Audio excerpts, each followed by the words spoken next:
നമ്മൾ ഇന്ന് ഡിസ്കസ് ചെയ്യാൻ പോകുന്ന ടോപ്പിക്ക് വെച്ചാൽ മെഷർമെൻറ്റ്സ് ആണ്. മെഷർമെൻറ്റ് സോഷ്യൽ റിസർച്ചിൽ. അപ്പോൾ എന്താണ് മെഷർമെൻറ്റ് നോക്കാം, അതുപോലെ തന്നെ എന്തൊക്കെ സ്കെയിൽസ് ആണ് നമ്മൾ ഉപയോഗിക്കുന്നത്. സോ മെഷർമെൻറ്റ് എന്ന് വെച്ചാൽ systematic way of assigning numbers or name to a object ഒരു ആട്രിബ്യൂട്ട്.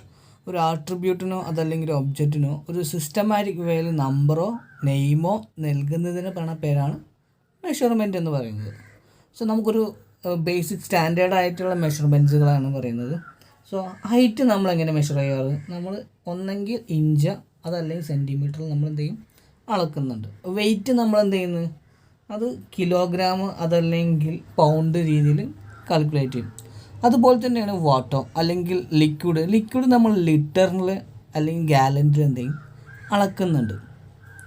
പക്ഷേ നമ്മൾ ക്വാളിറ്റേറ്റീവ് ആസ്പെക്ട്സുകളൊക്കെ എങ്ങനെ മെഷർ ചെയ്യാൻ പറ്റും? ലൈക്ക് മോട്ടിവേഷൻസ്, ഇതൊന്നും നമുക്ക് നേരിട്ട് എന്ത് ചെയ്യാൻ പറ്റില്ല, അനലൈസ് ചെയ്യാൻ പറ്റില്ല. എത്രത്തോളം ഹൈറ്റ് ഉണ്ട്, ഇത്രത്തോളം വെയിറ്റ് ഉണ്ട്, അതല്ലെങ്കിൽ ഇത്രത്തോളം ഡിസ്റ്റൻസ് ഉണ്ട്, നമുക്കൊരിക്കലും എന്ത് ചെയ്യാൻ പറ്റില്ല, ഈ ക്വാളിറ്റേറ്റീവ് ആസ്പെക്ട്സിനെ മെഷർ ചെയ്യാൻ പറ്റില്ല ഡയറക്റ്റായിട്ട്. അപ്പോൾ രണ്ട് രീതിയിലുള്ള വേരിയബിൾസാണ്, അല്ലെങ്കിൽ ഒരു സോഷ്യൽ റിസർച്ചിൽ തന്നെ രണ്ട് തരത്തിലുള്ള വേരിയബിൾസാണ് ഉള്ളത്. അപ്പോൾ ഒന്നെന്താ വെച്ചാൽ that variable can be convert into the qualitative variables. അപ്പോൾ ക്വാളിറ്റേറ്റീവിലേക്ക് കൺവേർട്ട് ചെയ്യാൻ പറ്റുന്ന ഡാറ്റകളൊക്കെ എന്ത് ചെയ്യാം, നമുക്ക് ക്വാണ്ടിറ്റേറ്റീവ് ഡാറ്റാസ് എന്ന് പറ്റും. ക്വാണ്ടിറ്റേറ്റീവിലേക്ക് കൺവേർട്ട് ചെയ്യാൻ പറ്റുന്ന ക്വാണ്ടിറ്റേറ്റീവ് ഡാറ്റാസ് എന്ന് പറയും. പക്ഷേ ചില ഡാറ്റാസ് നമുക്ക് എന്ത് ചെയ്യാൻ പറ്റില്ല, ക്വാണ്ടിറ്റേറ്റീവിലേക്ക് നേരിട്ട് കൺവേർട്ട് ചെയ്യാൻ പറ്റില്ല. അതിൻ്റെ ഉദാഹരണങ്ങളാണ് സോഷ്യൽ സ്റ്റാറ്റസ്, അപ്പോൾ ലിവിങ് സ്റ്റാൻഡേർഡ്, മോട്ടിവേഷൻസ്. ഇതൊക്കെ നമുക്കൊരിക്കലും നേരിട്ടൊരു ക്വാണ്ടിറ്റേറ്റീവ് മെത്തേഡ് വെച്ചിട്ട് ഡയറക്റ്റായിട്ട് അനാലൈസ് ചെയ്യാൻ പറ്റില്ല. അപ്പോൾ ഇതൊക്കെ അനാലൈസ് ചെയ്യാൻ വേണ്ടി നമ്മൾ സ്കെയിലിംഗ് കോൺസെപ്റ്റ് പഠിക്കേണ്ടി വന്നത്. അപ്പോൾ സ്കെയിൽ ഓഫ് മെഷർമെൻറ്റ് എന്ന concept. So it define as the standardization of process of assigning number or the symbol to certain characteristics of the object or interest according to some pre-specified rules. പ്രീസ്പെസിഫൈഡ് ആയിട്ട് rules പ്രകാരം നമ്മൾ ചില വേരിയബിൾസിനൊക്കെ ഒരു certain numbers assign ചെയ്യുന്നതോ അതല്ലെങ്കിൽ certain symbols assign ചെയ്യുന്നതിനാണ് പറയുക scale എന്ന് പറയാം. അപ്പോൾ scaling is A procedure for determine the quantity measure of abstract like leadership style brand image. അപ്പോൾ ക്വാണ്ടിറ്റേറ്റീവ് ആസ്പെക്ട്സ് നമ്മളിലേക്ക് എന്ത് ചെയ്യുകയാണ്, ഈ ക്വാളിറ്റേറ്റീവ് ഡാറ്റാസിനെ കൺവേർട്ട് ചെയ്യാൻ ശ്രമിക്കുന്നതാണ് സ്കെയിലിംഗ് എന്ന് പറയുന്നത്. സോ നമുക്കറിയാം ലീഡർഷിപ്പ് എത്രത്തോളം നമ്മൾ ലീഡർ എത്രത്തോളം നല്ല രീതിയിൽ വർക്ക് ചെയ്യുന്നുണ്ട്, നമുക്കൊരു ക്വാളിറ്റേറ്റീവ് രീതിയിലുള്ള ഡാറ്റ ആയതുകൊണ്ട് തന്നെ അതൊരു ക്വാണ്ടിറ്റേറ്റീവിലേക്ക് കൺവേർട്ട് ചെയ്യാൻ വേണ്ടിയിട്ടാണ് സ്കെയിലിംഗ് ആയിട്ട് ഉപയോഗിക്കുന്നത്. ദെൻ നമ്മളൊരു പ്രൊഡക്റ്റിനോടുള്ളൊരു ബ്രാൻഡ് പ്രിഫറൻസ് അതൊരു കസ്റ്റമറിൻ്റെ ഭാഗത്ത് നോക്കുമ്പോൾ അതൊരു ക്വാളിറ്റേറ്റീവ് ആസ്പെക്ട്സ് ആണ്. സോ ഇതിനൊക്കെ നമ്മൾ റിസർച്ചിൻ്റെ ഭാഗത്തുനിന്ന് നോക്കുമ്പോൾ ഒരു ക്വാളിറ്റേറ്റീവ് ഡാറ്റയാണ്. So we need to convert into quantitative data. അതിന് വേണ്ടിയിട്ടാണ് നമ്മൾ എന്ത് ചെയ്യുന്നത്, സ്കെയിലിംഗ് ഉപയോഗിക്കുന്നത്. So it explain the procedure of assigning number to various degree of opinion, attitude, other concept. അപ്പോൾ നമ്മൾ എന്താണ് ഈ ഒപ്പീനിയൻ ആറ്റിറ്റ്യൂഡിലേക്കൊക്കെ നമ്മൾ ഒരു മെഷർ ചെയ്യാൻ പറ്റുന്ന രീതിയിലാക്കാൻ വേണ്ടിയിട്ടാണ് സ്കെയിലിംഗ് പ്രൊസീജിയർ കൊണ്ടുവരുന്നത് തന്നെ. ദെൻ ലെവൽ ഓഫ് മെഷർമെൻറ്റ്സ്, നമുക്ക് പഠിക്കാനുള്ള ലെവൽസ് എന്ന് പറഞ്ഞാൽ 4 എണ്ണമാണ്. നമുക്ക് നോമിനലുണ്ട്, ദെൻ ഓർഡിനലുണ്ട്, ഇൻ്റർവെല്ലുണ്ട്, റേഷ്യോ ഉണ്ട്. അപ്പോൾ 4 കാര്യങ്ങളാണ്. ഈ ലെവൽ ഓഫ് മെഷർമെൻറ്റ് എന്ന കോൺസെപ്റ്റ് കൊണ്ടുവന്നത് സ്മിത്ത് സ്റ്റീവൻ എന്നൊരു ചങ്ങായിയാണ്. 1946 ഇത് കൊണ്ടുവന്നത് കോൺസെപ്റ്റ്. ദെൻ അപ്പോൾ അദ്ദേഹത്തിൻ്റെ കോൺസെപ്റ്റിൽ 4 രീതിയിലുള്ള മെഷർമെൻറ്റ്സ് ആണെന്ന് പറയുന്നത്. ഫസ്റ്റത്തെ മെഷർമെൻറ്റ് എന്ന് പറയുന്നത് നോമിനൽ മെഷർമെൻറ്റ് എന്ന് പറയും. സോ നോമിനൽ മെഷർമെൻറ്റ് എന്ന് വെച്ചാൽ it is a very simple system of assigning number or symbol to events in order to label them. ഒരു ചെറു കാര്യത്തിന്, ഒരു വേരിയബിളിനോ അതല്ലെങ്കിൽ ഒരു ഇവൻറ്റിനോ അതല്ലെങ്കിൽ ഒരു ആട്രിബ്യൂട്ടിനോ അതൊക്കെ നമ്മൾ എന്താണ് സാമ്പിൾസിനൊക്കെ എടുക്കുന്നതിനൊക്കെ ഒരു നമ്പർ അസൈൻ ചെയ്യുന്ന രീതിയാണ് ഈ നോമിനൽ എന്ന് പറയുക. അപ്പോൾ ജസ്റ്റ് നെയിമിംഗ് എന്ന കോൺസെപ്റ്റ് അവിടെ കൊണ്ടുവരേണ്ടത്. ഏറ്റവും നല്ലൊരു ഉദാഹരണം, നമ്മൾ ഫുട്ബോൾ കളിക്കുന്ന ഗ്രൗണ്ടിൽ 11 പ്ലെയേഴ്സ് ഉണ്ടാവും ഒരു ടീമിൽ. ഈ 11 പ്ലെയേഴ്സിനും ജേഴ്സിക്ക് എന്തുണ്ടാവും, നമ്പേഴ്സ് ഉണ്ടാവും. ഈ നമ്പർ ശരിക്കും പറഞ്ഞാൽ അവർ 10ാം നമ്പർ ഇട്ട് വെച്ചിട്ട് ഒരിക്കലും നല്ല പ്ലെയർ ആവണമെന്നില്ല. ഇത് ശരിക്കും നമ്പർ എന്തിനാണെന്ന് വെച്ചാൽ അവരെ ഐഡൻറ്റിഫൈ ചെയ്യാൻ വേണ്ടിയിട്ടാണ്. ഈ നമ്പർ ഇപ്പോൾ ഒരു ബാർസലോണ ആണെങ്കിൽ 10ാം നമ്പർ ചെയ്തിട്ടത് മെസ്സിയാണ്. അപ്പോൾ 10 എന്ന് പറഞ്ഞാൽ എന്താണ്, മെസ്സിൻ്റെ നമ്പറാണ്. മെസ്സിക്ക് ഒരു മഞ്ഞ കാർഡ് കൊടുത്തു കഴിഞ്ഞാൽ ജസ്റ്റ് 10 എഴുതി വെച്ചാൽ മതി. ആർക്കാണ് ആ യെല്ലോ കാർഡ് കിട്ടിയത് അത് ഡിഫൈൻ ചെയ്തു. ഈ നമ്പർ എന്താ വെച്ചാൽ ഒരു വേരിയബിളിന് അല്ലെങ്കിൽ ആട്രിബ്യൂട്ട്സിനെ ഡിഫൈൻ ചെയ്യുന്നതാണ്. ഇത് ഈ 10 എന്ന് പറഞ്ഞാൽ ഇന്ന ആളാണ്. അല്ലെങ്കിൽ it is have no quantitative value. അപ്പോൾ നോമിനൽ സ്കെയിലിന് പ്രത്യേകം എന്താ വെച്ചാൽ അവിടെ നമുക്ക് റിസർച്ചിൽ ഒരു അനാലിസിസിനാണ് ഉപയോഗിക്കാൻ പറ്റില്ല. കാരണം ഇവിടെ ക്വാണ്ടിറ്റേറ്റീവ് ഡാറ്റയ്ക്കിൻ്റെ വാല്യൂസ് ഇവിടെ ഇല്ല. The nominal scale involve the classification of measures object into various categories. അപ്പോൾ നമ്മൾ നോമിനൽ സ്കെയിൽ ശരിക്കും പറഞ്ഞാൽ കാറ്റഗറിവൈസേഷൻ ചെയ്യാൻ ചെയ്യുന്നുള്ളൂ. ഇപ്പോൾ ഒരു ഉദാഹരണമാണ്, ഫീമെയിലാണോ മെന്നാണോ, അതല്ലെങ്കിൽ എസ് ഓ നോ, ഡിഷോട്ടോണസ് ക്വസ്റ്റ്യൻസ് ആണോ എസ് നോയൊക്കെ. അതുപോലെ തന്നെ നമ്മൾ ഏത് റീജിയനിലാണ് ജീവിക്കുന്നത്, rural area, urban area, metro area, അങ്ങനെ ഈ ക്ലാസിഫിക്കേഷൻസിന് വേണ്ടി നമുക്ക് എന്ത് ചെയ്യാം, നോമിനൽ സ്കെയിൽസ് ഉപയോഗിക്കാം. ദെൻ ശരിക്കും നോമിനൽ സ്കെയിൽ ആകെ ചെറിയ പറഞ്ഞൊരു കാര്യമായിട്ടുള്ള റിസർച്ചിലേക്കൊരു കോൺട്രിബ്യൂഷൻ കൊണ്ടുവരാൻ പറ്റുന്നില്ല. അതുകൊണ്ട് തന്നെ ഇത് അനാലിസിസിന് വലിയ സ്കോപ്പൊന്നുമില്ല. There is no scope for the analysis. The nominal scale does not possess the order, distance, origin. അപ്പോൾ നോമിനൽ സ്കെയിൽ ജസ്റ്റ് നെയിമിങ് മാത്രമായതുകൊണ്ട് തന്നെ ഇവിടെ എന്തില്ല, ഓർഡറിങ്ങിൻ്റെ കാശില്ല. ആർത്ത റാങ്ക് ഉണ്ട് എന്ന് കണക്കാൻ പറ്റില്ല. ഈ റാങ്ക് ഉണ്ടെങ്കിൽ തന്നെ ആ റാങ്കിൻ്റെ ഡിഫറൻസ് ഒന്നും മനസ്സിലാക്കാൻ പറ്റില്ല. ദെൻ ഏതാണ് 0 പോയിൻ്റ് അല്ലെങ്കിൽ അബ്സല്യൂട്ട് 0 പോയിൻ്റ് നമുക്ക് മനസ്സിലാക്കാൻ പറ്റില്ല. അപ്പോൾ ജസ്റ്റ് നെയിമിങ് മാത്രമാണ് ഈ നോമിനൽ മെഷർമെൻറ്റ് എന്ന് പറയുന്നത്. The only operation that can be performed on the nominal scale is counting. എത്ര നമ്പർ ഉണ്ട് എന്ന് കാണി, ഒരു റിസർച്ചിൽ എത്ര മെന്നുണ്ട്, എത്ര ഫീമെയിൽസ് ഉണ്ട്, എത്ര അർബൺസ് ഉണ്ട്, എത്ര ആളുകൾ, അങ്ങനത്തെ ഒരു കോൺസെപ്റ്റ് മാത്രമേ നമുക്ക് എന്ത് ചെയ്യാൻ പറ്റുള്ളൂ, ഒരു നോമിനൽ സ്കെയിൽ വെച്ചിട്ട് ചെയ്യാൻ പറ്റുള്ളൂ. ദെൻ അപ്പോൾ നോമിനൽ സ്കെയിലിൻ്റെ ഒരു ചെറിയൊരു ഉദാഹരണമാണ് നമ്മൾ എടുക്കുമ്പോൾ വാട്ട് ഈസ് യുവർ ജെൻഡർ. അപ്പോൾ നമുക്ക് 2 കാര്യങ്ങളുണ്ട്, ഒന്ന് മെയിലുണ്ട്, ഫീമെയിൽ ഉണ്ട്. നമുക്ക് വേണമെങ്കിൽ ഇത് SPSS വഴി ചെയ്യുകയാണെങ്കിൽ നമ്മൾ എന്ത് ചെയ്യും, വേരിയബിൾ അല്ലെങ്കിൽ മെയിൽ ഈസ് ഈക്വൽ ടു 1 അതുപോലെ ഫീമെയിൽ ഈസ് ഈക്വൽ ടു 2 എന്ന് കൊടുത്തു കഴിഞ്ഞാൽ ഡാറ്റ എൻ്റർ ചെയ്യുന്ന സമയത്ത് ജസ്റ്റ് 1 നിൽക്കിയാൽ മതി, അതുപോലെ 2 നിൽക്കിയാൽ മതി. ദെൻ അതുപോലെ തന്നെയാണ് പൊളിറ്റിക്കൽ പ്രിഫറൻസ്. ജസ്റ്റ് ഒരു ഉദാഹരണമാണ്, ഇൻഡിപെൻഡൻ്റ് ആണോ, ഡെമോക്രാറ്റിക് ആണോ, റിപ്പബ്ലിക് ആണോ. അപ്പോൾ നമ്മളിത് ഓപ്ഷൻസ് കൊടുക്കുന്ന സമയത്ത് 1, 2, 3 രീതിയിൽ കൊടുത്താൽ തന്നെ അപ്പോൾ ജസ്റ്റ് നെയിമിങ് ചെയ്തുകൊണ്ടിരിക്കുന്നത് മാത്രമേ ചെയ്യുന്നുള്ളൂ. അതുപോലെ തന്നെ ഈ നോമിനൽ സ്കെയിൽ നമുക്ക് ചെയ്യാൻ പറ്റുന്ന മാക്സിമം ലെവലായിട്ടുള്ളൊരു അനാലിസിസ്, സ്കൈ സ്കോർ ടെസ്റ്റൊക്കെ ചെയ്യാം. ഇപ്പോൾ ഒരു ഉദാഹരണമാണ്, നമ്മൾ ഈ നമ്മളൊരു ടോപ്പിക് എടുത്തു, ഒരു കസ്റ്റമേഴ്സിൻ്റെ ബ്രാൻഡ് പ്രിഫറൻസ്. അപ്പോൾ ബ്രാൻഡ് പ്രിഫറൻസും അവരെ ജെൻഡറും തമ്മിൽ വല്ല ബന്ധമുണ്ടോ എന്ന രീതിയിലുള്ള ഒരു സ്കൈ സ്കോർ ടെസ്റ്റൊക്കെ ചെയ്യാം, അല്ലെങ്കിൽ അനോവ ടെസ്റ്റൊക്കെ ചെയ്യാം. അതുപോലെ തന്നെ അവർ ജീവിക്കുന്ന സ്ഥലം അതും അതുപോലെ ബ്രാൻഡ് പ്രിഫറൻസിനുമായിട്ട് വല്ല ബന്ധമുണ്ട്. If there is a significant relation between the brand preference and where the living. അങ്ങനത്തെ ഒരു ടെസ്റ്റിംഗ് ഓഫ് ഹൈപ്പോത്തിസിസ് ഒക്കെ ചെയ്യാൻ വേണ്ടി നമുക്ക് എന്ത് ചെയ്യാം, ഈ നോമിനൽ സ്കെയിൽസിനെ ഉപയോഗിക്കാം. Then ordinal scale. ഓർഡിനൽ സ്കെയിലിന് വേറെ പേര് പറയാറുണ്ട്, റാങ്കിങ് എന്നാണ് പറയാറ്. ഇപ്പോൾ നമുക്കൊരു ഉദാഹരണം, ഒരു ഓട്ട മത്സരം ഉണ്ടെങ്കിൽ ആ ഓട്ട മത്സരത്തിലെ പ്ലെയേഴ്സിനെ നെയിം ചെയ്യുന്നതാണ് നോമിനൽ സ്കെയിൽ. 1, 2, 3, 4 രീതിയിൽ നമ്മൾ നെയിം ചെയ്യുന്നത്. ആ ഓട്ട മത്സരം ഓടിക്കഴിഞ്ഞ് ഒരു 3 ആൾക്കാർ 4 ആൾക്കാർ എന്ത് ചെയ്യും, 1, 2, 3, 4 സ്ഥാനത്തേക്ക് വന്നു. അപ്പോൾ അവരെ റാങ്ക് ചെയ്യണം. ഫസ്റ്റ് വന്ന ഇയാൾ അപ്പോൾ റാങ്ക് 1, സെക്കൻഡ് വന്നയാൾക്ക് റാങ്ക് 2 കൊടുത്തു, തേർഡ് വന്നയാൾക്ക് റാങ്ക് 3 കൊടുത്തു. അപ്പോൾ ഈ റാങ്ക് ചെയ്യുന്ന ഒരു മോഡലാണ് ഓർഡിനൽ മെഷർമെൻറ്റ് എന്ന് പറയുന്നത്.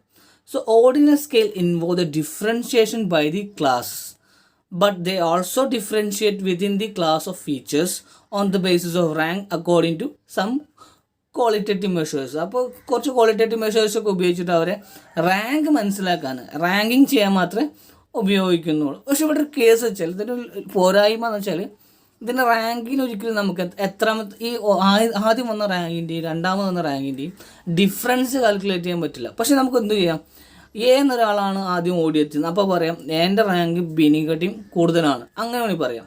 V can able to say that the object A has higher rank than the object B, but we cannot say the how much is the difference. എത്രത്തോളം ഉണ്ട് ആ റാങ്കിന് ഡിഫറൻസ് നമുക്ക് പറയാൻ പറ്റില്ല. അതിൻ്റെ പ്രശ്നമാണ് ഓർഡിനൽ സ്കെയിൽ. നമ്മളിതൊക്കെ എക്കണോമിക്സിൽ പണ്ട് പഠിച്ചിട്ടുണ്ട്. ഓർഡിനലും ഉണ്ട്, കാർഡിനലും ഉണ്ട്. കാർഡിനലാണെങ്കിൽ മെഷർ ചെയ്യാൻ പറ്റും, ഓർഡിനൽ നമുക്ക് മെഷർ ചെയ്യാൻ പറ്റില്ല. But we can say the എത്രത്തോളം റാങ്ക് ചെയ്യുകയാണെങ്കിൽ പ്രിഫറൻസിന് അതേ ആ ഒരു കോൺസെപ്റ്റിന് ഇവിടെയും വരുന്നത്. Then ordinal scale involve the ranking of individual attitude, items along with the continuum of the characters being scaled. അപ്പോൾ നമ്മൾ ഇൻഡിവിജ്വൽസിനെ ആറ്റിറ്റ്യൂഡ്സിനൊക്കെ നമ്മൾ എന്തെങ്കിലും ഇവിടെ റാങ്ക് ചെയ്യുന്നത്. ഇവിടെ പറയേണ്ട ഒരു കേസ് വെച്ചാൽ ഇവിടെ റാങ്ക് ഓർഡിനൽ സ്കെയിലിൻ്റെ പ്രത്യേകത there is no fixed start, അതുപോലെ ട്രൂ സീറോ എന്നൊരു പോയിന്റ് ഇല്ല. അതായത് there is a lack of origin.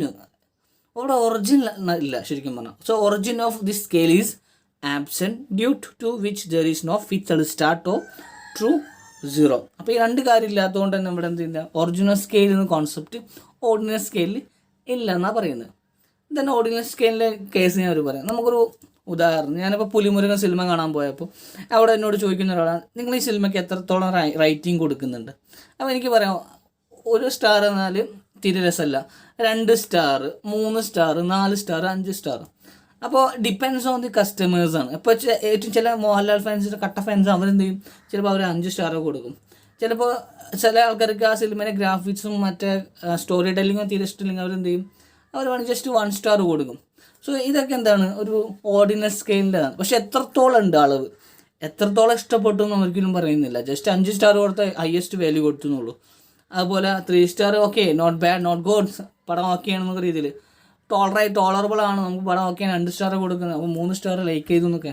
പക്ഷെ 1 സ്റ്റാർ കൊടുക്കുമ്പോൾ തന്നെ എത്രത്തോളം ഉണ്ട് ആ പടത്തിനെ അയാൾ വെറുക്കുന്നു, അല്ലെങ്കിൽ അയാൾക്ക് തീരെ ഇഷ്ടമില്ലാതെ എത്രത്തോളം ഉണ്ടെന്ന് മെഷർ ചെയ്യാൻ പറ്റുന്നില്ല. അതുപോലെ 5 സ്റ്റാർ കൊടുക്കുമ്പോൾ എത്രത്തോളം അയാൾ ഇഷ്ടപ്പെട്ടു എന്ന രീതിയിൽ നമുക്ക് മനസ്സിലാക്കാൻ പറ്റുന്നില്ല. ആ എമൗണ്ട് ഇവിടെ നഷ്ടപ്പെടുന്നുണ്ട്. അപ്പോൾ അതാണ് കോൺസെപ്റ്റ്. പിന്നെ ഇത് പിന്നെ എന്താ വെച്ചാൽ നമ്മൾ റേറ്റിംഗ് കൊടുക്കുന്ന സമയത്ത് എങ്ങനെയാണ് റേറ്റിംഗ് കൊടുക്കേണ്ടതെന്ന് നമുക്ക് ശരിക്കും പറഞ്ഞാൽ റാങ്ക് വൈസ് തന്നെ കൊടുക്കണം എന്നാണ്.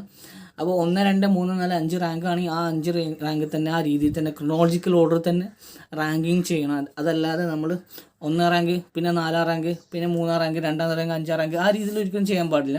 നമ്മൾ ഡാറ്റ ഇൻ്റർപ്രിട്ടേഷൻ ചെയ്യുന്ന സമയത്ത് അതാ രീതിയിൽ തന്നെ ചെയ്യാൻ പാടുള്ളൂ. സോ നമ്മൾ അധികം ഇതിൽ ഈ ഓർഡിനൽ സ്കെയിൽ വെച്ചിട്ട് നമ്മൾ ഏത് അനാലിസിസാണ് അധികം ചെയ്യാൻ പറ്റുന്ന അനാലിസിസ് നമ്മൾ പ്രൊജക്റ്റ് ചെയ്യുന്ന സമയത്ത് നമുക്ക് എന്താ ചെയ്യുക, കോറിലേഷൻ ടെസ്റ്റ് ചെയ്യാൻ പറ്റും.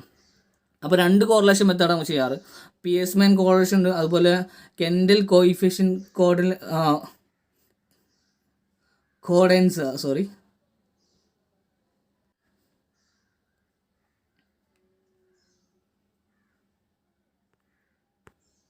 ഇതിനടുത്തതാണ് interval scale. And interval scale പറഞ്ഞാൽ it is also known as cardinal scale. Cardinal എന്ന് പറഞ്ഞാൽ നമുക്ക് മെഷർ ചെയ്യാൻ പറ്റുന്നില്ല, എത്രത്തോളം ഉണ്ടെന്ന് മെഷർ ചെയ്യാൻ പറ്റും. So it measure the difference between the rank. നമ്മൾ നേരത്തെ പറഞ്ഞു 1 റാങ്ക്, 2 റാങ്ക്, 3 റാങ്ക്. പക്ഷേ ഈ റാങ്കിൻ്റെ അവരുടെ ഡിഫറൻസ് നമുക്ക് മനസ്സിലാക്കാൻ അല്ലെങ്കിൽ മെഷർ ചെയ്യാനോ പറ്റില്ല എന്ന് പറഞ്ഞു. പക്ഷേ ഈ ഇൻ്റർവെല്ലിൻ്റെ പ്രത്യേകിച്ച് നമ്മൾക്ക് 1 റാങ്കും 2 റാങ്കും ഉണ്ടെങ്കിൽ ആ 1നും 2നും ഡിഫറൻസ് എത്രയെന്ന് മനസ്സിലാക്കാൻ പറ്റുന്നതാണ് ഇൻ്റർവെൽ സ്കെയിൽ എന്ന് പറയുന്നത്. അപ്പോൾ ഇതിൻ്റെ പ്രത്യേകിച്ചാൽ ഇൻ്റർവെല്ലിൻ്റെ പ്രത്യേകിച്ച് നമ്മൾ നോമിനൽ സ്കെയിലിൻ്റെയും ഓർഡിനൽ സ്കെയിലിൻ്റെയും പ്രോപ്പർട്ടീസ് എന്തിലുണ്ട്, ഇൻ്റർവെൽ സ്കെയിലുണ്ട്. അപ്പോൾ it have all the properties of nominal and ordinal scale. ഇവിടെ റാങ്കിങ്ങും ഉണ്ട്, നെയിമിങ്ങും ഉണ്ട്. അതിന് പുറമേ തന്നെ അതിനെന്തും കൂടിയുണ്ട്, നമുക്ക് അതിനെ മെഷർ ചെയ്യാൻ പറ്റും. എത്രത്തോളം ഉണ്ട് ഡിഫറൻസ്, എത്രത്തോളം ഉണ്ട് ഇൻറ്റൻസിറ്റി ഒക്കെ മെഷർ ചെയ്യാനും ഇൻ്റർവെൽ സ്കെയിലിനെ പറ്റി പറ്റും. ഇതിനും ഒരു പ്രശ്നം എന്ന് വെച്ചാൽ ഇതിനും ലിമിറ്റേഷൻ എന്നാണ്, ഇതിനും 0 വാല്യൂ ഇല്ല എന്നാണ്. It has no 0 value or absolute 0 value. ഇതിൽ ഈ ഇൻ്റർവെൽ സ്കെയിൽ വെച്ചിട്ട് നമ്മൾ ഏറ്റവും കൂടുതൽ മെഷർ ചെയ്യുന്ന ഒരു കാര്യം എന്ന് വെച്ചാൽ ടെമ്പറേച്ചറാണ്. നമുക്ക് കാരണം വെച്ചാൽ it has the standard unit of measures. നമുക്കൊരു ഡിഗ്രി സെൽഷ്യസ് വെച്ച് സംസാരിക്കാം ടെമ്പറേച്ചറിൻ്റെ. നമുക്കറിയാം ഒരു മൈനസ് വരെ പോകുന്ന സംഖ്യയുണ്ട്, പ്ലസിൻ്റെ മേലൊക്കെ പോകുന്ന സംഖ്യകളുണ്ട്. ദെൻ ഇത് interval scale is preferred to a nominal scale or ordinal scale because the later to quality of scales. ഇത്രേ ഉള്ളൂ. നമ്മൾ നോമിനൽ സ്കെയിലിനും ഓർഡിനൽ സ്കെയിലിനും ക്വാളിറ്റീസ് എന്തിനുണ്ടെന്ന് ഇൻ്റർവെൽ സ്കെയിലുണ്ട്. അതുപോലെ ഇൻ്റർവെൽ സ്കെയിലിൽ എന്താണ്, അത് interval scale is a quantitative in the senses that it can quantify the difference between the values. അപ്പോൾ ഡിഫറൻസ് ബിറ്റ്വീൻ വാല്യൂസ് കണ്ടെത്താൻ നമുക്ക് എന്ത് പറ്റും, ഇപ്പോൾ 1ാമത്തേൻ്റെയും 2ാമത്തേൻ്റെയും ഉണ്ടെങ്കിൽ ആ 2ൻ്റെയും ഡിഫറൻസ് ബിറ്റ്വീൻ ദി വാല്യൂസ് നമുക്ക് കണ്ടെത്താൻ പറ്റും. പിന്നെ വേറൊരു കേസ് വെച്ചാൽ നമുക്ക് ഈ ഇൻ്റർവെൽ സ്കെയിൽ വെച്ചിട്ട് നമുക്ക് ഒരു ഡിസ്ക്രീറ്റ് സീരീസിനെ ഉപയോഗിക്കാം, അതുപോലെ ഹോൾ നമ്പേഴ്സിനെ പറ്റിയിട്ടും മെഷർ ചെയ്യാൻ പറ്റും. ദെൻ കണ്ടിന്യൂസ് സീരീസും ഫ്രാക്ഷണൽ നമ്പേഴ്സും നമുക്ക് എന്ത് ചെയ്യാം, ഇവിടെ മെഷർ ചെയ്യാൻ വേണ്ടിയിട്ട് ഉപയോഗിക്കാൻ പറ്റുന്നതാണ്. പിന്നെ intervals measurement allow you to calculate mean medium mode of variables. ഒരു വേരിയബിളിൻ്റെ മീനും മോഡൊക്കെ നമുക്ക് കാൽക്കുലേറ്റ് ചെയ്യും, മീൻ മീഡിയം മോഡൊക്കെ കാൽക്കുലേറ്റ് ചെയ്യാൻ പറ്റുന്ന ഒരു സ്കെയിലും കൂടിയാണ് ഇൻ്റർവെൽ സ്കെയിൽ എന്ന് പറയും. പിന്നെ അതിന് വേറൊരു കേസ് എന്ന് വെച്ചാൽ നമുക്ക് ഒരു ഉദാഹരണം പറഞ്ഞത്, അതായത് ഒരു ടെമ്പറേച്ചർ 30 നിന്ന് 40 മാറുന്നതും 20% അല്ലെങ്കിൽ 20 സെൽഷ്യസിൽ നിന്ന് 40 സെൽഷ്യസ് മാറുന്നതും രണ്ടും എൻറ്റയർലി ഡിഫറൻസ് ആണ്. അപ്പോൾ ആ ഇൻറ്റൻസിറ്റി എത്രത്തോളം ഉണ്ടെന്നൊക്കെ മെഷർ ചെയ്യാൻ എന്ത് പറ്റും, നമുക്ക് ഈ ഇൻ്റർവെൽ സ്കെയിൽ വെച്ചിട്ട് മനസ്സിലാക്കാൻ പറ്റുന്നതാണ്. ഇതിനർത്ഥം ലാസ്റ്റത്തെ ഒരു മെഷർമെൻറ്റാണ് റേഷ്യോ അനാലിസിസ് എന്ന് പറയും. This is the highest measurement scale. നമുക്ക് ഈ ലാസ്റ്റ് പറഞ്ഞ 3 മെഷർമെൻറ്റ്സിൻ്റെയും അല്ലെങ്കിൽ സ്കെയിൽസിൻ്റെയും എല്ലാ ക്വാളിറ്റീസുള്ള ഒരു മെഷർമെൻറ്റാണ്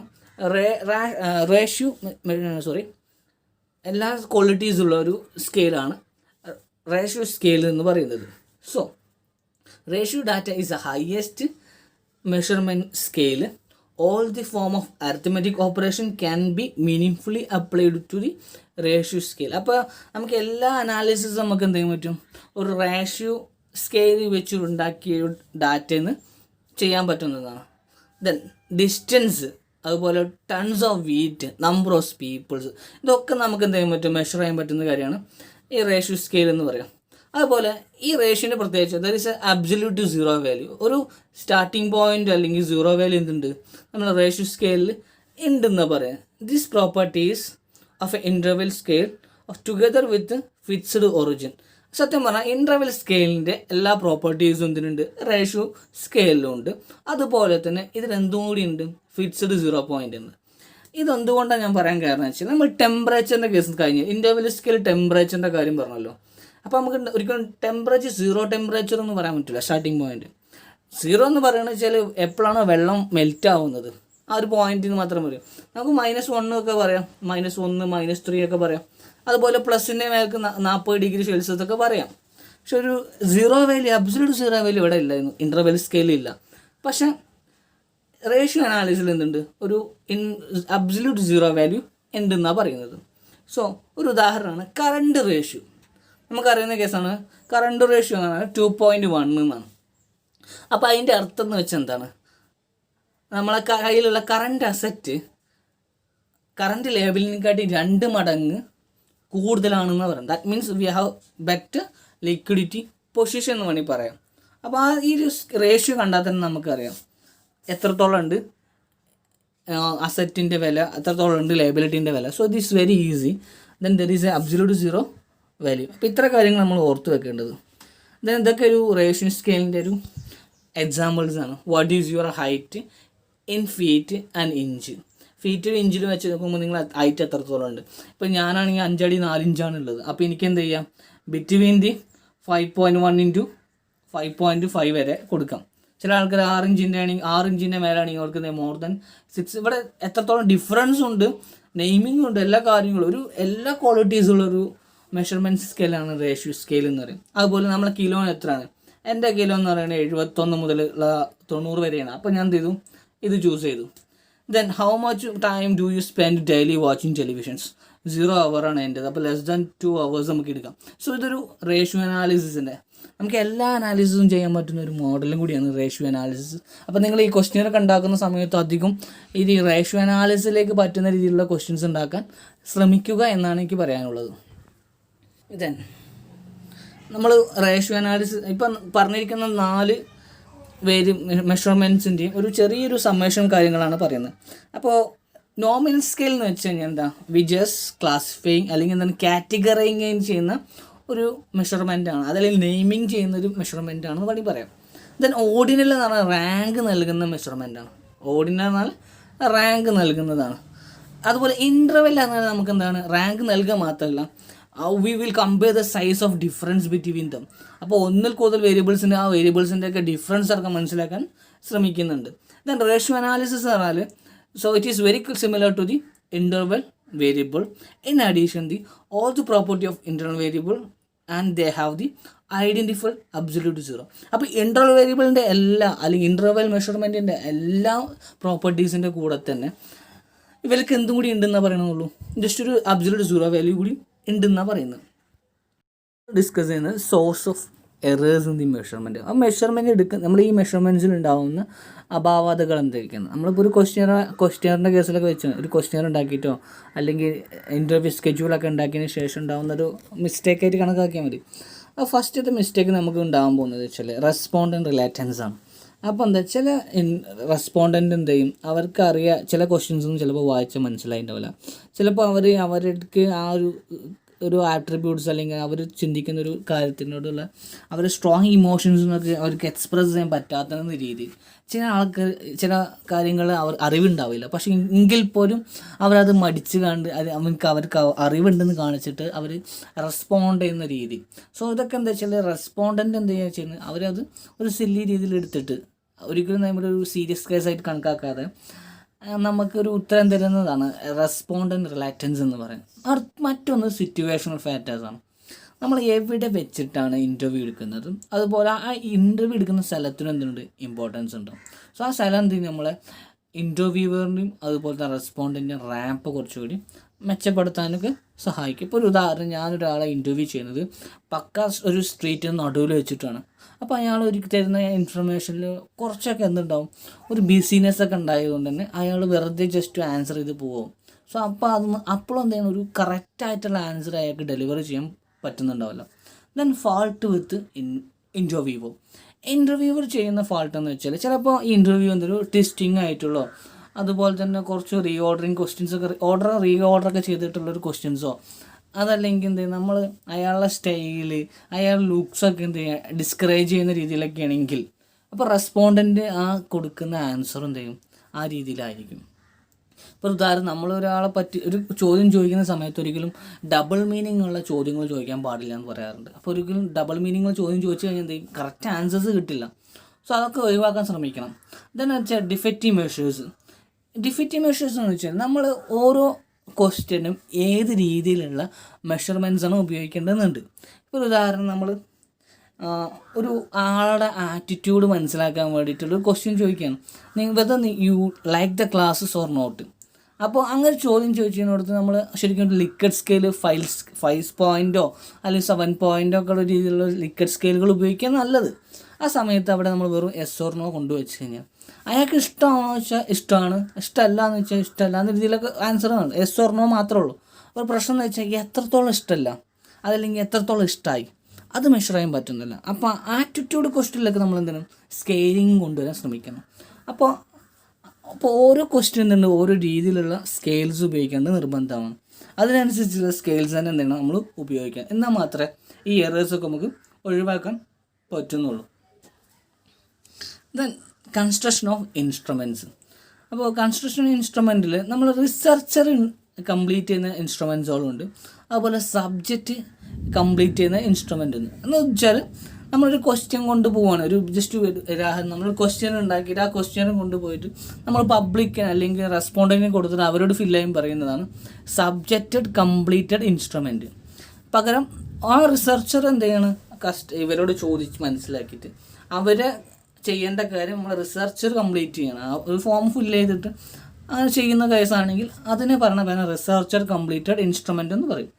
അപ്പോൾ അതിലേതൊക്കെ നോക്കുക, റൈറ്റിംഗ് സ്കെയിലുണ്ട്, ഇൻ്റർവ്യൂ സ്കെഡ്യൂളുണ്ട്, tally mark, flow chart, then performance check list, time motion logs, observation. ഇതൊക്കെ ശരിക്കും പറഞ്ഞാൽ നമ്മൾ ഒബ്സർവേഷൻ അല്ലെങ്കിൽ എക്സ്പെരിമെൻ്റൽ മോഡലിലേക്ക് വരുന്നതാണ്.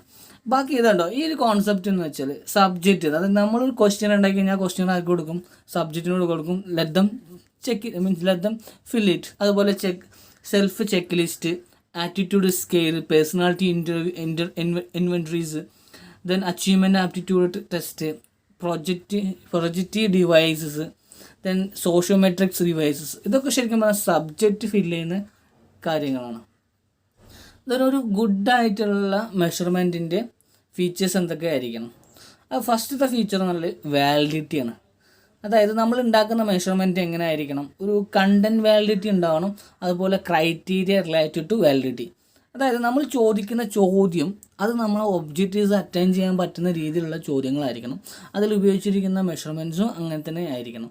എന്നാൽ മാത്രമേ നമുക്ക് വാലിഡിറ്റി ഉണ്ടെന്ന് പറയാൻ പറ്റുള്ളൂ. Content validity means the measuring the instrument provide adequate coverage of topic under the study. അപ്പോൾ ആ സ്റ്റഡിക്ക് ആവശ്യമായിട്ടുള്ള എല്ലാ ടോപ്പിക്സുകളും നമ്മൾ ഈ ഒരു ഇൻസ്ട്രുമെൻറ്റ് മുഖേന നമ്മൾ മെഷർ ചെയ്ത് കിട്ടാൻ പോകുന്നുണ്ട്. അങ്ങനെ ഒരു കോൺസെപ്റ്റ് ഉണ്ടെങ്കിൽ മാത്രമേ നമുക്കൊരു നല്ലൊരു വാലിഡിറ്റിയുള്ള റിസർച്ച് എന്ന് പറയാൻ പറ്റുള്ളൂ. ഇതിന് അടുത്ത വെച്ചാൽ മെഷറബിലിറ്റിയാണ്. നമ്മൾ ചോദിക്കുന്ന ചോദ്യങ്ങളോ അല്ലെങ്കിൽ നമ്മൾ ഉപയോഗിച്ച സ്കെയിലൊക്കെ വെച്ച് നമുക്ക് മെഷർ ചെയ്യാൻ പറ്റണം. എത്രത്തോളം ഉണ്ട് അവരുടെ അഭിരുചിന്ന്. അല്ലെങ്കിൽ ഒരു ഉദാഹരണം, നമ്മളൊരു ബ്രാൻഡ് പ്രിഫറൻസിനെ പറ്റി പഠിക്കുകയാണെങ്കിൽ ആ ബ്രാൻഡ് പ്രിഫറൻസ് കസ്റ്റമേഴ്സിന് എത്രത്തോളം ഉണ്ടെന്ന് മനസ്സിലാക്കാൻ പറ്റണം, മെഷർ ചെയ്യാൻ പറ്റണം. ദെൻ റിലയബിലിറ്റിയാണ്. റിലയബിലിറ്റി മീൻസ് എന്ന് വെച്ചാൽ നമ്മളൊരു കൂട്ടൻ സാമ്പിൾ, ഒരു ഹോമോജീനിയസ് ആയിട്ടുള്ള സാമ്പിൾസ് എടുക്കുകയാണെങ്കിൽ ആ സാമ്പിളിൽ എങ്ങനെ ഉണ്ടാവും, അധികം കൺസിസ്റ്റൻസി ഉണ്ടാവും അവരുടെ റിപ്ലൈക്കും കാര്യങ്ങൾക്കൊക്കെ. അപ്പോൾ റിലയബിലിറ്റി നിർബന്ധമാണ്. എന്നാൽ മാത്രമേ, അല്ലാതെ ഒരു ഹെട്രോജീനിയസ് രീതിയിലുള്ള ഒരു ആൻസേഴ്സൊക്കെ കിട്ടിക്കഴിഞ്ഞാൽ നമുക്ക് എന്താ ആകെ കൺഫ്യൂഷൻ, ആകെ പ്രോബ്ലങ്ങളാവും. സോ റിലയബിലിറ്റി ഉണ്ടായിരിക്കണം. ഈ മെഷർമെൻറ്റ്സ് നമ്മൾ ഉണ്ടാക്കുന്ന മെഷർമെൻറ്റ്സിൽ എന്തുണ്ടായിരിക്കണം, റിലയബിലിറ്റീസ് ഉണ്ടായിരിക്കണം. നമ്മളൊരു ഇൻകൺസിസ്റ്റൻ്റ് ആയിട്ടുള്ള ഒരു മെഷർമെൻറ്റ്സാണ് ഉപയോഗിക്കുന്നുണ്ടെങ്കിൽ നമ്മുടെ റിസൾട്ട്, നമുക്ക് കിട്ടാൻ പോകുന്ന റിസൾട്ട് എന്ത് ചെയ്യും, കുറച്ച് നെഗറ്റീവായി പോയിരിക്കും. നമുക്ക് കറക്റ്റായിട്ട് നമുക്ക് അനാലിസ് ചെയ്യാൻ പറ്റുന്നുണ്ടാവില്ല. യൂണി ഡൈമെൻഷനാലിറ്റി എന്ന് പറഞ്ഞാൽ ഒരു സമയത്ത് നമ്മൾ ഒരു ക്യാരക്ടറിസ്റ്റിക്സ് മാത്രം മെഷർ ചെയ്യാൻ പാടുള്ളൂ. അതുപോലെ തന്നെ ലീനിയാരിറ്റി എന്ന് വെച്ചാൽ നമ്മളൊരു സ്കെയിൽ ഉണ്ടാക്കുന്ന സമയത്ത് 0 മുതൽ 100 വരെയുള്ള ഒരു ലീനിയർ സ്ട്രൈറ്റ് ലൈനാണ് വരയ്ക്കുക. അപ്പോൾ അതിൽ നിന്ന് എന്ത് ചെയ്യുക, അയാൾക്ക് പ്രിഫർ ചെയ്യാം ഏത് യൂണിറ്റ്. ഇപ്പോൾ ഒരു ഉദാഹരണമാണ്, ഇപ്പോൾ ഞാനൊരാളോട് പറഞ്ഞു ഒരു പെപ്സിനെ പറ്റിയിട്ട് നിങ്ങളുടെ ബ്രാൻഡ് പ്രിഫറൻസ് എത്രത്തോളം ഉണ്ടെന്ന്. അപ്പോൾ ഞാനൊരു സ്കെയിൽ വെച്ച് 0 to 100 ആണെങ്കിൽ he can choose in between 0 to 100. അപ്പോൾ എവിടെ വേണമെങ്കിൽ അപ്പോൾ ഒരു ലീനിയാരിറ്റി ഉണ്ട്, ഒരു സ്ട്രൈറ്റ് ലൈനിലാണ് ആ സ്കെയിൽസ് നടത്തുന്നത്.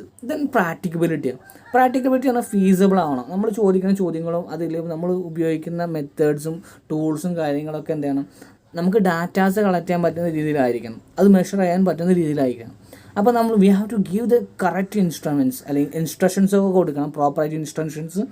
ഓരോ ചോദ്യങ്ങളും അല്ലെങ്കിൽ ഓരോ വേരിയബിൾസും കാൽക്കുലേറ്റ് ചെയ്യുമ്പോൾ ഏതൊക്കെ മെത്തേഡ് നമ്മൾ ഉപയോഗിച്ചിട്ടുള്ളത്, ആ മെത്തേഡ് കൊണ്ട് നമ്മൾ എങ്ങനെ മെഷർ ചെയ്യാൻ പോകുന്നത്. അപ്പോൾ അവർക്ക് മനസ്സിലായാൽ മാത്രം അവർ തരുന്ന ഇൻപുട്ടിൽ എന്തുണ്ടാവുള്ളൂ, ഒരു എഫിഷ്യൻസി അല്ലെങ്കിൽ എഫിഷ്യൻസി ഒക്കെ ഉണ്ടാവുള്ളൂ. നമുക്ക് നല്ലൊരു രീതിയിലുള്ളൊരു റിലയബിളായിട്ട് ഇൻഫർമേഷൻസ് കിട്ടിയാൽ മാത്രം നമുക്ക് അനാലിസ് ചെയ്യാൻ പറ്റുള്ളൂ. Then Accuracy of instruments is the quality of which characterizes the ability of measuring the instrument to given the indications appropriate to the true value of the measures variable. The specification of accuracy is given actually in terms of errors.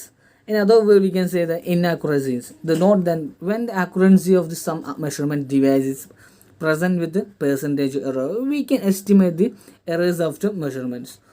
എങ്ങനെയൊക്കെ പറഞ്ഞാൽ ഒന്നും മനസ്സിലാവില്ലെങ്കിൽ നമ്മൾ ഇത്ര ചിന്തിച്ചാൽ മതി, accurate ആയിരിക്കണം നമ്മളെ മെഷർമെൻറ്റ്സും കാര്യങ്ങളും. അല്ലെങ്കിൽ എന്തുണ്ടാവും, നമുക്കിവിടെ ഇന്നാക്യുറേറ്റ് ഇൻഫർമേഷൻസ് കിട്ടിക്കഴിഞ്ഞാൽ നമ്മളെ ഒബ്ജക്റ്റിനെ ബാധിക്കുന്നുണ്ട്. ഒബ്ജക്റ്റിനെ മാത്രമല്ല, നമ്മൾ മെഷർമെൻറ്റ്സിനെ ബാധിക്കും, നമ്മളെ ഡാറ്റ അനാലിസിസ് നല്ല രീതിയിൽ എഫക്റ്റ് ചെയ്യും. സോ നമ്മളെന്തെങ്കിലും ഒരു റോങ് ആയിട്ടുള്ള കൺക്ലൂഷനിലേക്ക് എത്തിപ്പെടാൻ ചാൻസ് ഉണ്ട്. Then last thing is simplicity. the scale should be simple and as possible. ആൾക്കാർക്ക് മനസ്സിലാവുന്ന രീതിയിലായിരിക്കണം ഓരോ സ്കെയിലും കാര്യങ്ങളും ഉണ്ടാക്കേണ്ടത്. Then frequently used scaling techniques.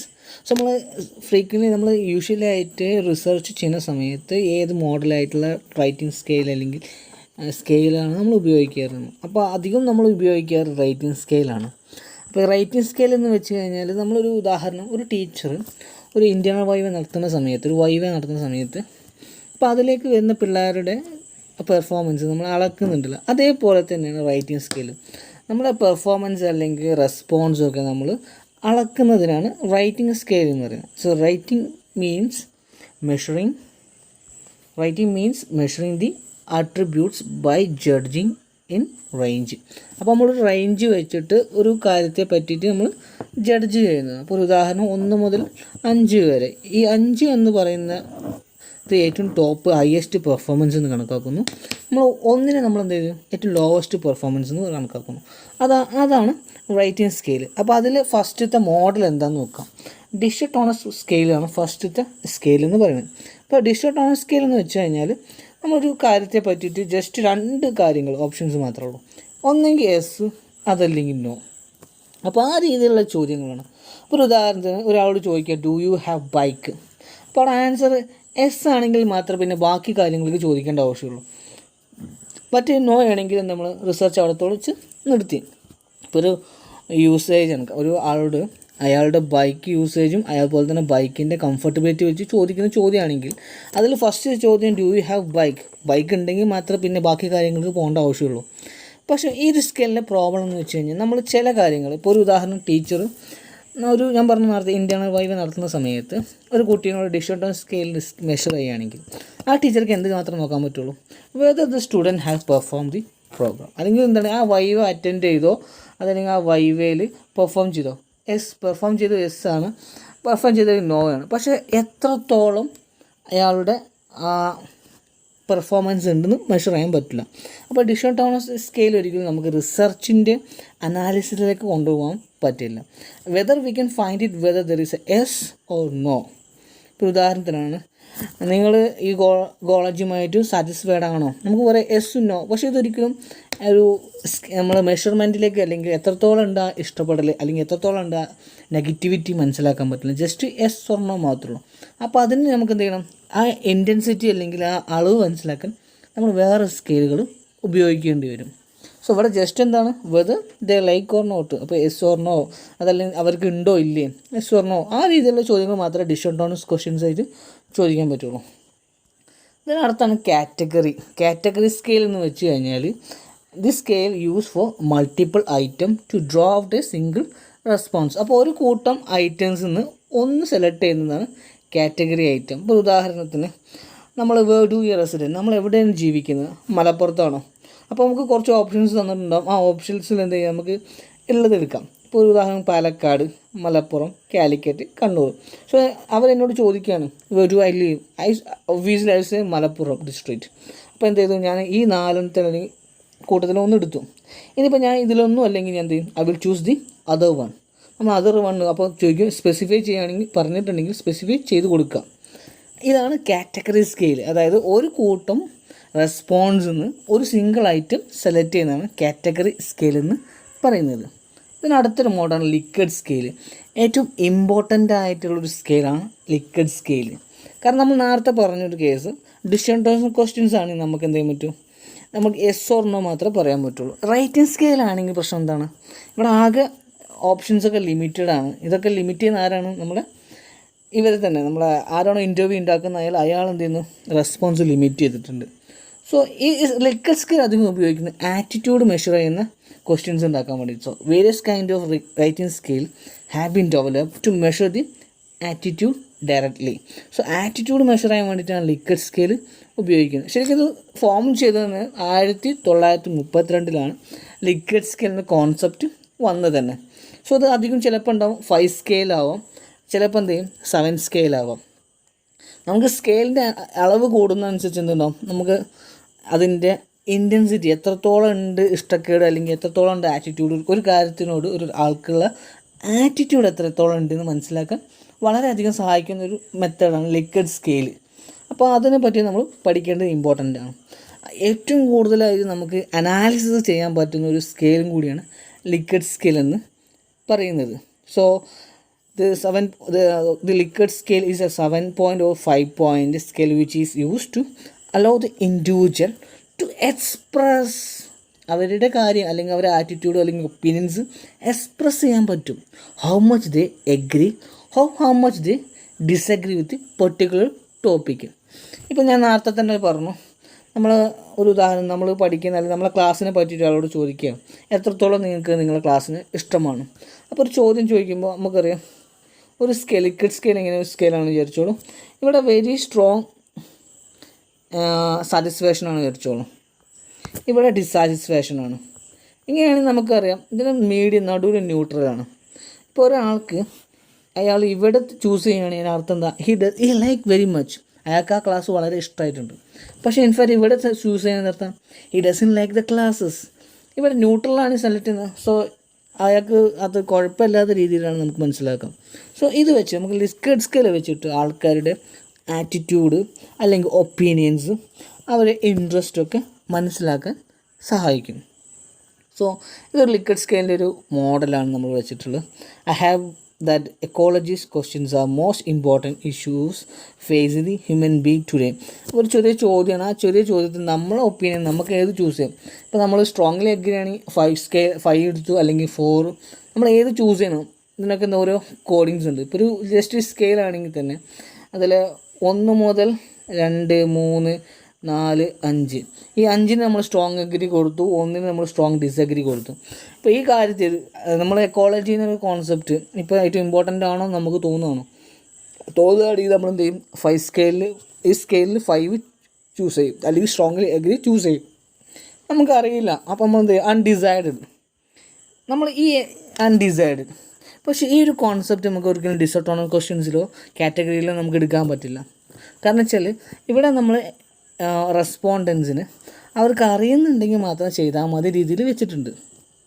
ചില ആൾക്കാർക്ക് ചില ഒപ്പീനിയൻസ് ഉണ്ടാവില്ല. അങ്ങനെയാണെങ്കിൽ അത് മനസ്സിലാക്കേണ്ടതാണ്. ഇതും ലിക്വിഡ് സ്കെയിലിൻ്റെ ഒരു എക്സാമ്പിൾസ് കാര്യങ്ങളൊക്കെ തന്നെയാണ് പറയുന്നത്. അപ്പോൾ ഏതൊക്കെ വേർഡ്സാണ് ഉപയോഗിക്കാറ്. നമ്മൾ എഗ്രിമെൻ്റ് ഉണ്ടാക്കുന്ന സമയത്താണെങ്കിൽ നമ്മൾ ഒബ്വിയസ്ലി ഉണ്ടാക്കുന്ന ഒരു കാര്യത്തിൽ നിങ്ങൾ സച്ചിൻ ടെണ്ടുൽക്കർ ഫസ്റ്റ് ബാറ്റ് ചെയ്യുന്നത് വളരെയധികം താല്പര്യമുണ്ടോ, അല്ലെങ്കിൽ അതിന് വേണ്ടി സപ്പോർട്ട് ചെയ്യുന്നുണ്ടോ?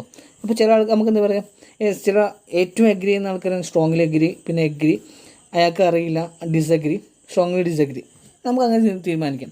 അടുത്തൊരു ചോദ്യമാണ്, നിങ്ങൾ എത്രത്തോളം ഇൻ്റർനെറ്റ് ഉപയോഗിക്കുന്നുണ്ട്? അപ്പോൾ നമ്മൾ ചോദിച്ചതിന് ചില ആൾക്കാർ എന്ത് ചെയ്യും, ഓൾവേസ് എല്ലാ സമയത്തും ഇൻ്റർനെറ്റ് ഉപയോഗിക്കുന്നു. ചില ആൾക്കാർ ഓഫ്റ്റൻ എപ്ലൈനൊക്കെ, സംടൈംസ്, അതല്ലെങ്കിൽ റയറായിട്ട് ഇൻ്റർനെറ്റ് ഉപയോഗിക്കുന്നുള്ളൂ, ഒരിക്കലും ഉപയോഗിക്കാറില്ല ഇൻ്റർനെറ്റ്, അങ്ങനെ പറയാൻ പറ്റും. അതുപോലെ തന്നെ അടുത്ത ചോദ്യം ഇമ്പോർട്ടൻസ് വെച്ചിട്ട് നിങ്ങളുടെ ലൈഫിൽ നമുക്കെന്ത് പറയാം, നിങ്ങളുടെ ലൈഫിൽ മൊബൈൽ ഫോൺ എത്രത്തോളം ഇമ്പോർട്ടൻ്റ് ആണ്? ഇപ്പോൾ ചില ആൾക്കാർ എന്ത് ചെയ്യും, they will very importance, then important ആണ്, മോഡറേറ്റ്ലി ഇമ്പോർട്ടൻ്റ് ആണ്, സ്ലൈറ്റ്ലി ഇമ്പോർട്ടൻ്റ് ആണ്, അൺഇമ്പോർട്ടൻ്റ് ആണ്. ആ റേഞ്ചിൽ നമുക്ക് എന്ത് ചെയ്യാം, എടുക്കാൻ പറ്റും.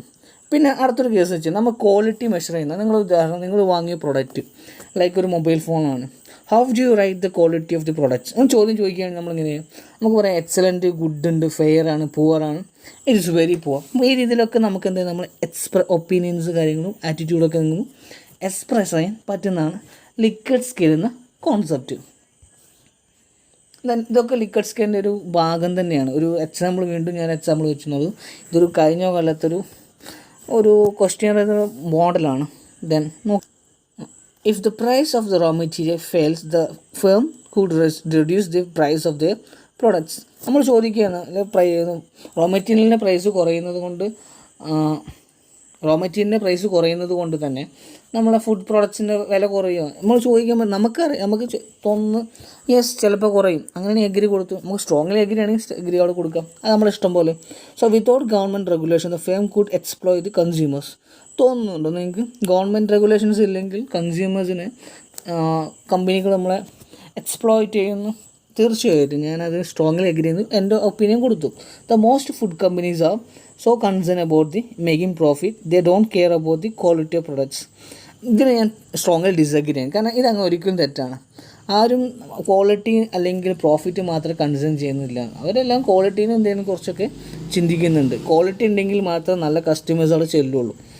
Then the food industry spend a great deal of money making sure that the manufacturer is hygienic. So നമുക്ക് ചിന്തിക്കേണ്ട ഇറ്റ് ഡിപ്പെൻസ് ആണ്. അപ്പോൾ ഞാൻ ജസ്റ്റ് ന്യൂട്രൽ, എനിക്കിഷ്ടം, എൻ്റെ ഇഷ്ടം ന്യൂട്രലാണ്, അപ്പോൾ ന്യൂട്രൽ ചൂസ് ചെയ്തു. Then food company should charge same price for their product throughout the country. അതൊരിക്കലും സാധിക്കണം എനിക്ക് തോന്നുന്നില്ല. കാരണം വെച്ചാൽ ചില സ്ഥലത്ത് പ്രൈസ് വേരിയേഷൻസ് ഉണ്ടാവും, ചില സ്ഥലത്ത് ലാക്ക് ഓഫ് റോ മെറ്റീരിയൽസ് ഉണ്ടാകുമ്പോൾ ചിലപ്പോൾ പ്രൈസ് കുറയാനൊക്കെ ചാൻസ് ഉണ്ട്. സോ ഇത് ഡിപ്പെൻസ് ആണ്. അപ്പോൾ ഞാൻ എഗ്രി, ഇത് എൻ്റെ ഒപ്പീനിയനാണ് ഒരു കാര്യത്തെ പറ്റിയിട്ട്. സോ ഇതേപോലെ നമ്മൾ പല ആൾക്കാർക്കും പല ഒപ്പീനിയൻസ് ഉണ്ടാവും. സോ ഇത് മെഷർ ചെയ്യാനാണ് ലിക്വിഡ് സ്കെയിൽ ഉപയോഗിക്കുന്നത്. ദെൻ എങ്ങനെയാണ് നമുക്ക് ലിക്വിഡ് സ്കെയിൽ കൺസ്ട്രക്റ്റ് ചെയ്യാൻ നോക്കുന്നത്? സോ ഫസ്റ്റ് നമ്മൾ എന്ത് ചെയ്യണം, we have to collect the statements. അപ്പോൾ the researcher should collect a large number of statement which is relevant to the attitude be studies. അപ്പോൾ നമ്മൾ എന്താണ് സ്റ്റഡി ചെയ്യാൻ പോകുന്നത്, അല്ലെങ്കിൽ നമ്മൾ എന്താണ് സ്റ്റഡി ചെയ്യാൻ പോകുന്നത് അതിനെ പറ്റിയിട്ടുള്ള അതിനേക്ക് റിലേറ്റഡ് ആയിട്ടുള്ള സ്റ്റേറ്റ്മെൻറ്റ്സുകൾ നമ്മൾ കളക്ട് ചെയ്യേണ്ടതാണ്. Each statement express the definition of favourable or unfavourable. നമ്മൾ എടുക്കുന്ന ഓരോ സ്റ്റേറ്റ്മെൻറ്റുകൾ എന്തായിരിക്കണം, നമ്മൾ അത് ഇപ്പോൾ ഒരു കോൺസെപ്റ്റിനെ പറ്റിയിട്ട്, ഇപ്പോൾ ഒരു ഉദാഹരണത്തിന് എംപ്ലോയി സാറ്റിസ്ഫാക്ഷൻ ആണെങ്കിൽ എംപ്ലോയി സാറ്റിസ്ഫാക്ഷനേക്കിൽ റിലേറ്റ് ആയിട്ടുള്ള സ്റ്റേറ്റ്മെൻറ്റ്സുകൾ എടുക്കണം. എന്നിട്ട് അതിലേക്ക് നമ്മൾ ഫേവറബിൾ ആയിട്ടുള്ള കാര്യങ്ങൾ, ഇപ്പോൾ ഒരു ഉദാഹരണം എംപ്ലോയി സാറ്റിസ്ഫാക്ഷൻ ആണെങ്കിൽ അതിലേക്ക് പറ്റുന്നൊരു ഉദാഹരണമാണ് വർക്ക് എൻവയോൺമെൻറ്റ്. നിങ്ങളുടെ കോളേജ് അല്ലെങ്കിൽ നിങ്ങൾ വർക്ക് ചെയ്യുന്ന വർക്ക് എൻവയോൺമെൻറ്റ് എത്രത്തോളം നിങ്ങൾക്ക് ഇഷ്ടമാണ്. അപ്പോൾ നമുക്കൊരു സ്കെയിൽ വെക്കാം. വെരി സാറ്റിസ്ഫൈഡ് മുതൽ വെരി ഡിസാറ്റിസ്ഫൈഡ് വരെ ഉള്ളത് നമുക്ക് ചൂസ് ചെയ്യാം. അപ്പോൾ depends on the respondent he can choose the what ever places he want. ആ രീതിയിലൊക്കെ നമുക്ക് ചൂസ് ചെയ്യാൻ പറ്റണം. അതുപോലെ അടുത്തതാണ് വേഡിങ്. വേഡിങ് എന്ന് വെച്ച് കഴിഞ്ഞാൽ വേഡിങ് എന്ന് വെച്ച് കഴിഞ്ഞാൽ greater care should be taken while forming a sentence in a statement. അതായത് നമ്മളൊരു ക്വസ്റ്റ്യൻസ് ഉണ്ടാക്കുന്ന സമയത്ത് അല്ലെങ്കിൽ ഒരു സ്റ്റേറ്റ്മെൻറ്റ് ഉണ്ടാക്കുന്ന സമയത്ത് നമ്മൾ അത്യാവശ്യം നല്ല രീതിയിൽ കെയർസൊക്കെ കൊടുക്കേണ്ടത്. കാരണം എന്താ വെച്ചാൽ ഒരു കോംപ്ലക്സ് സ്റ്റേറ്റ്മെൻറ്റ്സോ അല്ലെങ്കിൽ അംബീഷ്യസോ വേർഡ്സോ അല്ലെങ്കിൽ സ്റ്റേറ്റ്മെൻറ്റ്സോ അവോയ്ഡ്. ഇതൊക്കെ നമുക്കൊരു മിസ്ഗൈഡിങ് ചെയ്യുന്ന സ്റ്റേറ്റ്മെൻറ്റ്സുകളൊക്കെ ഒഴിവാക്കാൻ ശ്രമിക്കണം. അതുപോലെ ഒരു കൺഫ്യൂസിങ് ഉണ്ടാക്കുന്ന സ്റ്റേറ്റ്മെൻറ്റ്സുകൾ നമ്മൾ എന്ത് ചെയ്യണം, മാക്സിമം ഒഴിവാക്കി നല്ല രീതിയിൽ മനസ്സിലാവുന്ന സ്റ്റേറ്റ്മെൻറ്റ്സുകൾ വെച്ചിട്ടായിരിക്കണം ഡാറ്റ കളക്ട് ചെയ്യേണ്ടത്. So it is better to use phrases relating to emotional feelings of fears and hopes of the wise. അപ്പോൾ നമ്മൾ അവരുടെ ഫീലിങ്സും ഇമോഷൻസൊക്കെ കിട്ടാൻ രീതിയിലുള്ള സ്റ്റേറ്റ്മെൻറ്റ്സുകളാണ് നമ്മൾ ഉപയോഗിക്കേണ്ടത്. ഇപ്പോൾ ഞാൻ നേരത്തെ തന്നെ പറഞ്ഞൊരു എംപ്ലോയി സാറ്റിസ്ഫാക്ഷൻ്റെ കേസാണ്. അപ്പോൾ എന്നോട് അടുത്തൊരു ചോദ്യം ഞാൻ ചോദിക്കാം. നമ്മൾ സിമ്പിളായിട്ടൊരു ചോദ്യം തന്നെ പറയാം. അതായത് ഒരു സ്കെയിൽ വെച്ചിട്ട് നമുക്ക് ഉണ്ടാക്കാൻ പറ്റുന്ന ഒരു കോൺസെപ്റ്റാണ്.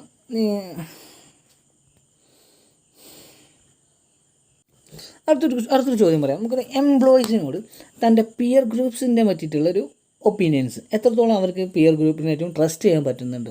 ഒരു എംപ്ലോയി എന്ന രീതിയിൽ എനിക്ക് എന്താ ചെയ്യാം, അത് റേറ്റ് ചെയ്യാൻ പറ്റും. ഒരു ലിക്വിഡ് സ്കെയിൽ വെച്ചിട്ട് ഞാനും റേറ്റ് ചെയ്യാൻ നിൽക്കും. അപ്പോൾ ഇവിടെ വരുമ്പോൾ ഏറ്റവും സ്ട്രോങ്ലി എഗ്രി, ഇവിടെ സ്ട്രോങ്ലി ഡിസഗ്രി. അതല്ലെങ്കിൽ സാറ്റിസ്ഫൈഡ് വെച്ചാൽ ഇവിടെ സ്ട്രോങ്ലി സാറ്റിസ്ഫൈഡ്, ഇവിടെ സ്ട്രോങ്ലി ഡിസാറ്റിസ്ഫൈഡ്. അപ്പോൾ എനിക്ക് ഡിസൈഡ് ചെയ്യാം do I like my colleagues അല്ലെങ്കിൽ അങ്ങനെയൊക്കെ ആ കാര്യങ്ങളൊക്കെ നമുക്ക് മെഷർ ചെയ്യാൻ പറ്റുന്ന കേസാണ്. അപ്പോൾ അതിന് എന്തിനാണ് നല്ല രീതിയിലുള്ള നല്ല കറക്റ്റായിട്ടുള്ള വേർഡിങ്സ് ഉപയോഗിക്കണം. നമുക്കൊരിക്കലും കൺഫ്യൂഷൻ ഉണ്ടാക്കുന്ന രീതിയിലോ അതല്ലെങ്കിൽ നമ്മൾ തെറ്റിദ്ധരിക്കുന്ന രീതിയിലുള്ള വേർഡ്സുകൾ ഒരിക്കലും ഉപയോഗിക്കാൻ പാടില്ല. ഇതിനടുത്തതാണ് പൈലറ്റ് സ്റ്റഡീസ് എന്നാണ്. പൈലറ്റ് സ്റ്റഡി എന്നാൽ after the collection of statement the next step is to administrate trial test. ഈ പൈലറ്റ് സ്റ്റഡി എന്ന് വെച്ചാൽ സിമ്പിളായിട്ട് നമ്മളൊരു മോക്ക് ടെസ്റ്റ് ചെയ്യണമെന്നാണ് പറയുന്നത്.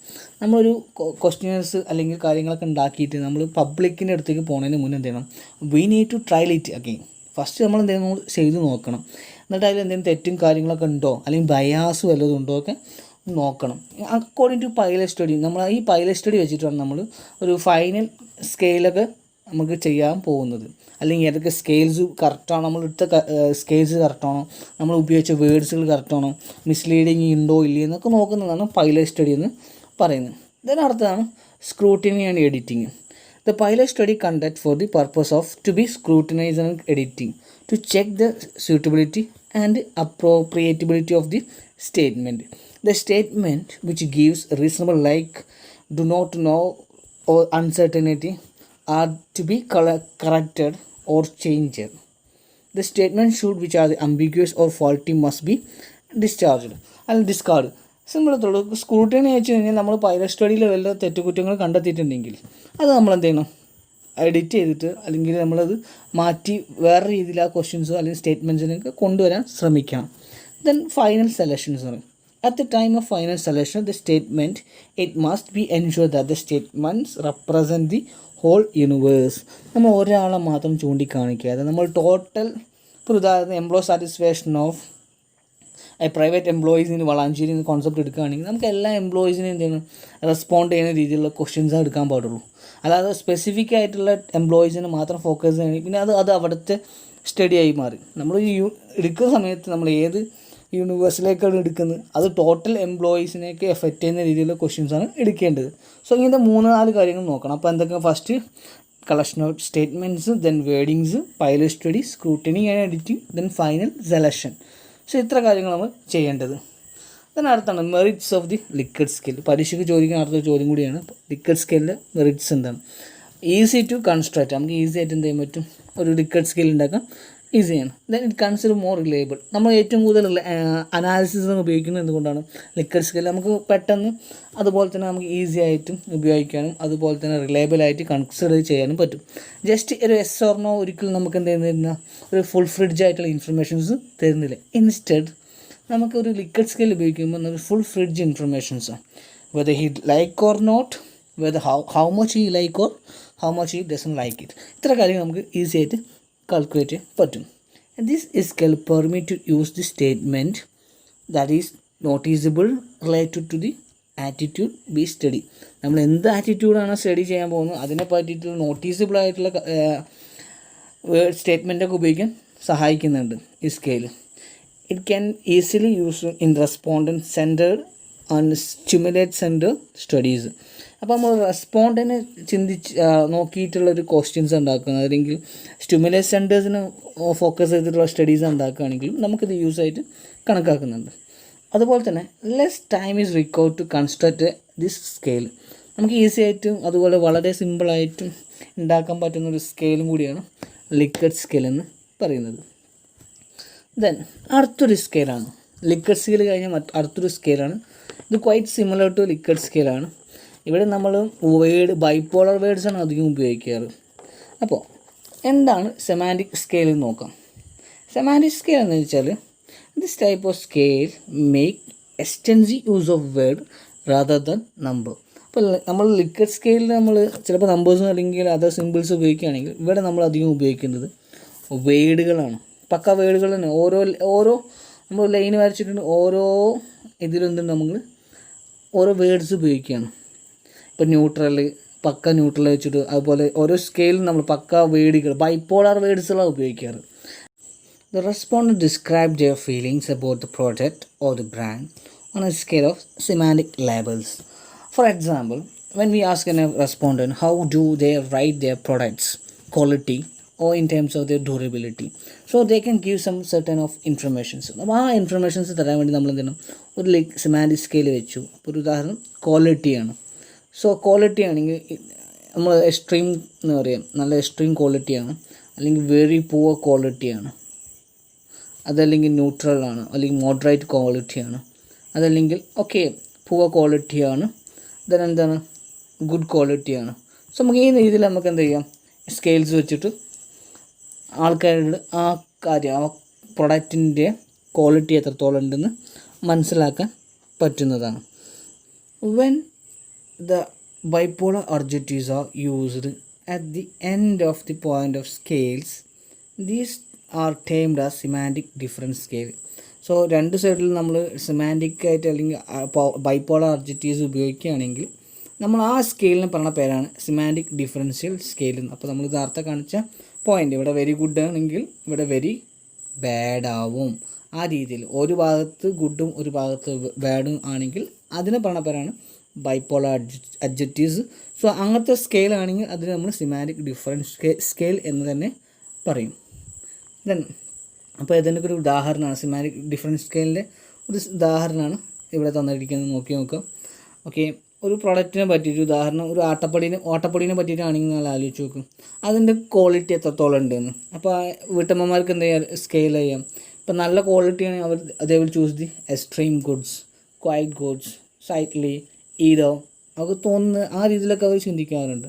ഇപ്പോൾ സെമാൻറ്റിക് ഡിഫറൻസ് സ്കെയിൽ ആണെങ്കിൽ അവർ എന്ത് ചെയ്യും, important unimportant. So they can choose which place they want choose. കുഴപ്പമില്ല എന്ന് പറയുമ്പോൾ നമ്മൾ എന്ത് ചെയ്യും, നമ്മൾ നോർമൽ ചൂസ് ചെയ്ത്. ചില സമയത്ത് നിങ്ങൾ ഐഫോണിൻ്റെ പ്രൈസ് എങ്ങനെയാണ്, ഇപ്പോൾ ചോദ്യം how do you feel the smartphone prices, അങ്ങനെയാണ് നമുക്ക് ചോദിക്കും. ചില ആൾക്കാർ പറയും എക്സ്പെൻസീവാണ്, ഡിപ്പെൻസ് ആണ്. ഇപ്പോൾ നല്ല പൈസക്കാരനാണെങ്കിൽ അയാൾക്ക് എന്തുണ്ടാവുള്ളൂ, ഒരു ആവറേജോ അതിലേറെ വലിയ റിച്ച് ആണെങ്കിൽ they will feel it's very poor. അത് ഡിപ്പെൻസ് ഓൺ പേഴ്സൺസ് ആണ്. അതുപോലെ തന്നെ വേറെ കേസാണ്, ഒരു ഉദാഹരണം നിങ്ങൾ ജിമെയിൽ എത്രത്തോളം യൂസ്ഫുള്ളാണ്. അപ്പോൾ ചില ആൾക്കാർക്ക് എന്ത് ചെയ്യും, ജിമെയിൽ എക്സ്റ്റെൻസീവ് യൂസ് ചെയ്യുന്ന ആൾക്കാർക്ക് വെരി യൂസ്ഫുള്ളാണ്. ചില ആൾക്കാർ ജിമെയിലൊന്നും ഉപയോഗിക്കാറൊന്നുമില്ല, അല്ലെങ്കിൽ ഗൂഗിൾ മാപ്പിൻ്റെ കേസാണെങ്കിലും ചില ആൾക്കാർ ഉപയോഗിക്കാറില്ല. അപ്പോൾ ചില ആൾക്കാർ യൂസ്ലെസ് എന്ന് പറയും. ദെൻ ചില കേസിൽ നിങ്ങൾ എത്രത്തോളം ഒരു പൊളിറ്റിക്കൽ പാർട്ടിനിട്ടും അറ്റാച്ച്ഡ് ആണ്. ചില ആൾക്കാർക്ക് എന്ത് ചെയ്യും, സ്ട്രോങ് ആയിട്ടുള്ള ഇമോഷൻസ് ഉണ്ടാവും. ചിലർക്ക് വീക്ക് ഡസൻ ലൈക്ക് ഇറ്റ്. അങ്ങനെ ചില അല്ലെങ്കിൽ ഇത് മാത്രമല്ല, എത്രത്തോളം ഉണ്ട് ഒരു വണ്ടീൻ്റെ ക്രാഷ് ഗാർഡ് പറ്റി ചോദിക്കുകയാണ്, എത്രത്തോളം സ്ട്രോങ് ആണ്. ചില ആൾക്ക് വളരെ സ്ട്രോങ് ആണ്, അപ്പോൾ എന്ത് ചെയ്താൽ ചൂസ് സ്ട്രോങ്. അത് വളരെ ലോക്കലാണ്, വീക്കാണ്, അപ്പോൾ വെരി വീക്ക്. ദെൻ ചില ആൾക്കൂടെ ചോദിക്കും, നിങ്ങളുടെ മൊബൈൽ ഫോൺ എത്രത്തോളം ഫാസ്റ്റാണ്. How do you feel your smart phone performance. ചില ആൾക്കാർ വെരി സ്ട്രോങ് സ്പീഡ് കാര്യങ്ങളൊക്കെ ഉണ്ട്, അപ്പോൾ they will choose quick and slow. It depends ആണ്. ഇതൊക്കെ ഓരോരുത്തർക്കും കേട്ടോ. ചില ആൾക്ക് ന്യൂട്രലൊക്കെ പറയുന്ന ആൾക്കാരൊക്കെ ഉണ്ട്, ചില ആൾക്ക് സാറ്റിസ്ഫൈഡ് എന്നൊക്കെ പറയും. അപ്പോൾ ഡിപ്പെൻസ് ആണ്. സോ ഇതാണ് സിമാൻറ്റിക് ഡിഫറൻസ് സ്കെയിലും മറ്റ് സിമാൻറ്റിക് സ്കെയിലും. സിമാൻറ്റിക് സ്കെയിലിൻ്റെ സിമാൻറ്റിക് ഡിഫറൻസ് സ്കെയിലിൻ്റെ ഡിഫറൻസ് എന്ന് വെച്ച് കഴിഞ്ഞാൽ, ഒന്നിൽ നമ്മൾ എല്ലാ വേർഡ്സുകളും എക്സ്റ്റൻസീവ് യൂസ് ഓഫ് വേർഡ്സ് ഉണ്ട്. മറ്റൊന്നാണ് we just using the bipolar adjectives at each ends. അത്ര ചെയ്യുന്നുള്ളൂ. ദെൻ സ്റ്റെപ്സ് എങ്ങനെയാണ് നമുക്കൊരു സിമാൻറ്റിക് ഡിഫറൻസ് സ്കെയിൽ ഉണ്ടാക്കാമെന്നാണ്. അപ്പോൾ ഫസ്റ്റ് സ്റ്റെപ്പ് എന്ന് പറഞ്ഞാൽ to identify the attribute on which organisation are to be judge by the respondents. അപ്പോൾ ഏത് ഓർഗനൈസേഷൻ അല്ലെങ്കിൽ എന്താണ് അല്ലെങ്കിൽ എന്ത് ഒബ്ജക്റ്റീവ്സാണ് മെഷർ ചെയ്യേണ്ടത് നമ്മൾ കണ്ടെത്തുക. ഫസ്റ്റ് റെസ്പോൺസ് മെഷർ ചെയ്യേണ്ട കേസ്, റെസ്പോണ്ടൻ്റെ കയ്യിൽ നിന്ന് നമ്മൾ എന്താണ് മെഷർ ചെയ്യേണ്ടതെന്ന് ആദ്യം കണ്ടെത്തുക. Then deciding the number of descriptive phrase or defining then. അപ്പോൾ നമ്മൾ ഏതൊക്കെ സ്റ്റേജസ് അല്ലെങ്കിൽ എന്തൊക്കെ വേർഡ്സുകളാണ് നമ്മൾ അതിലേക്ക് ഉപയോഗിക്കേണ്ടതെന്ന് കണ്ടെത്തുക.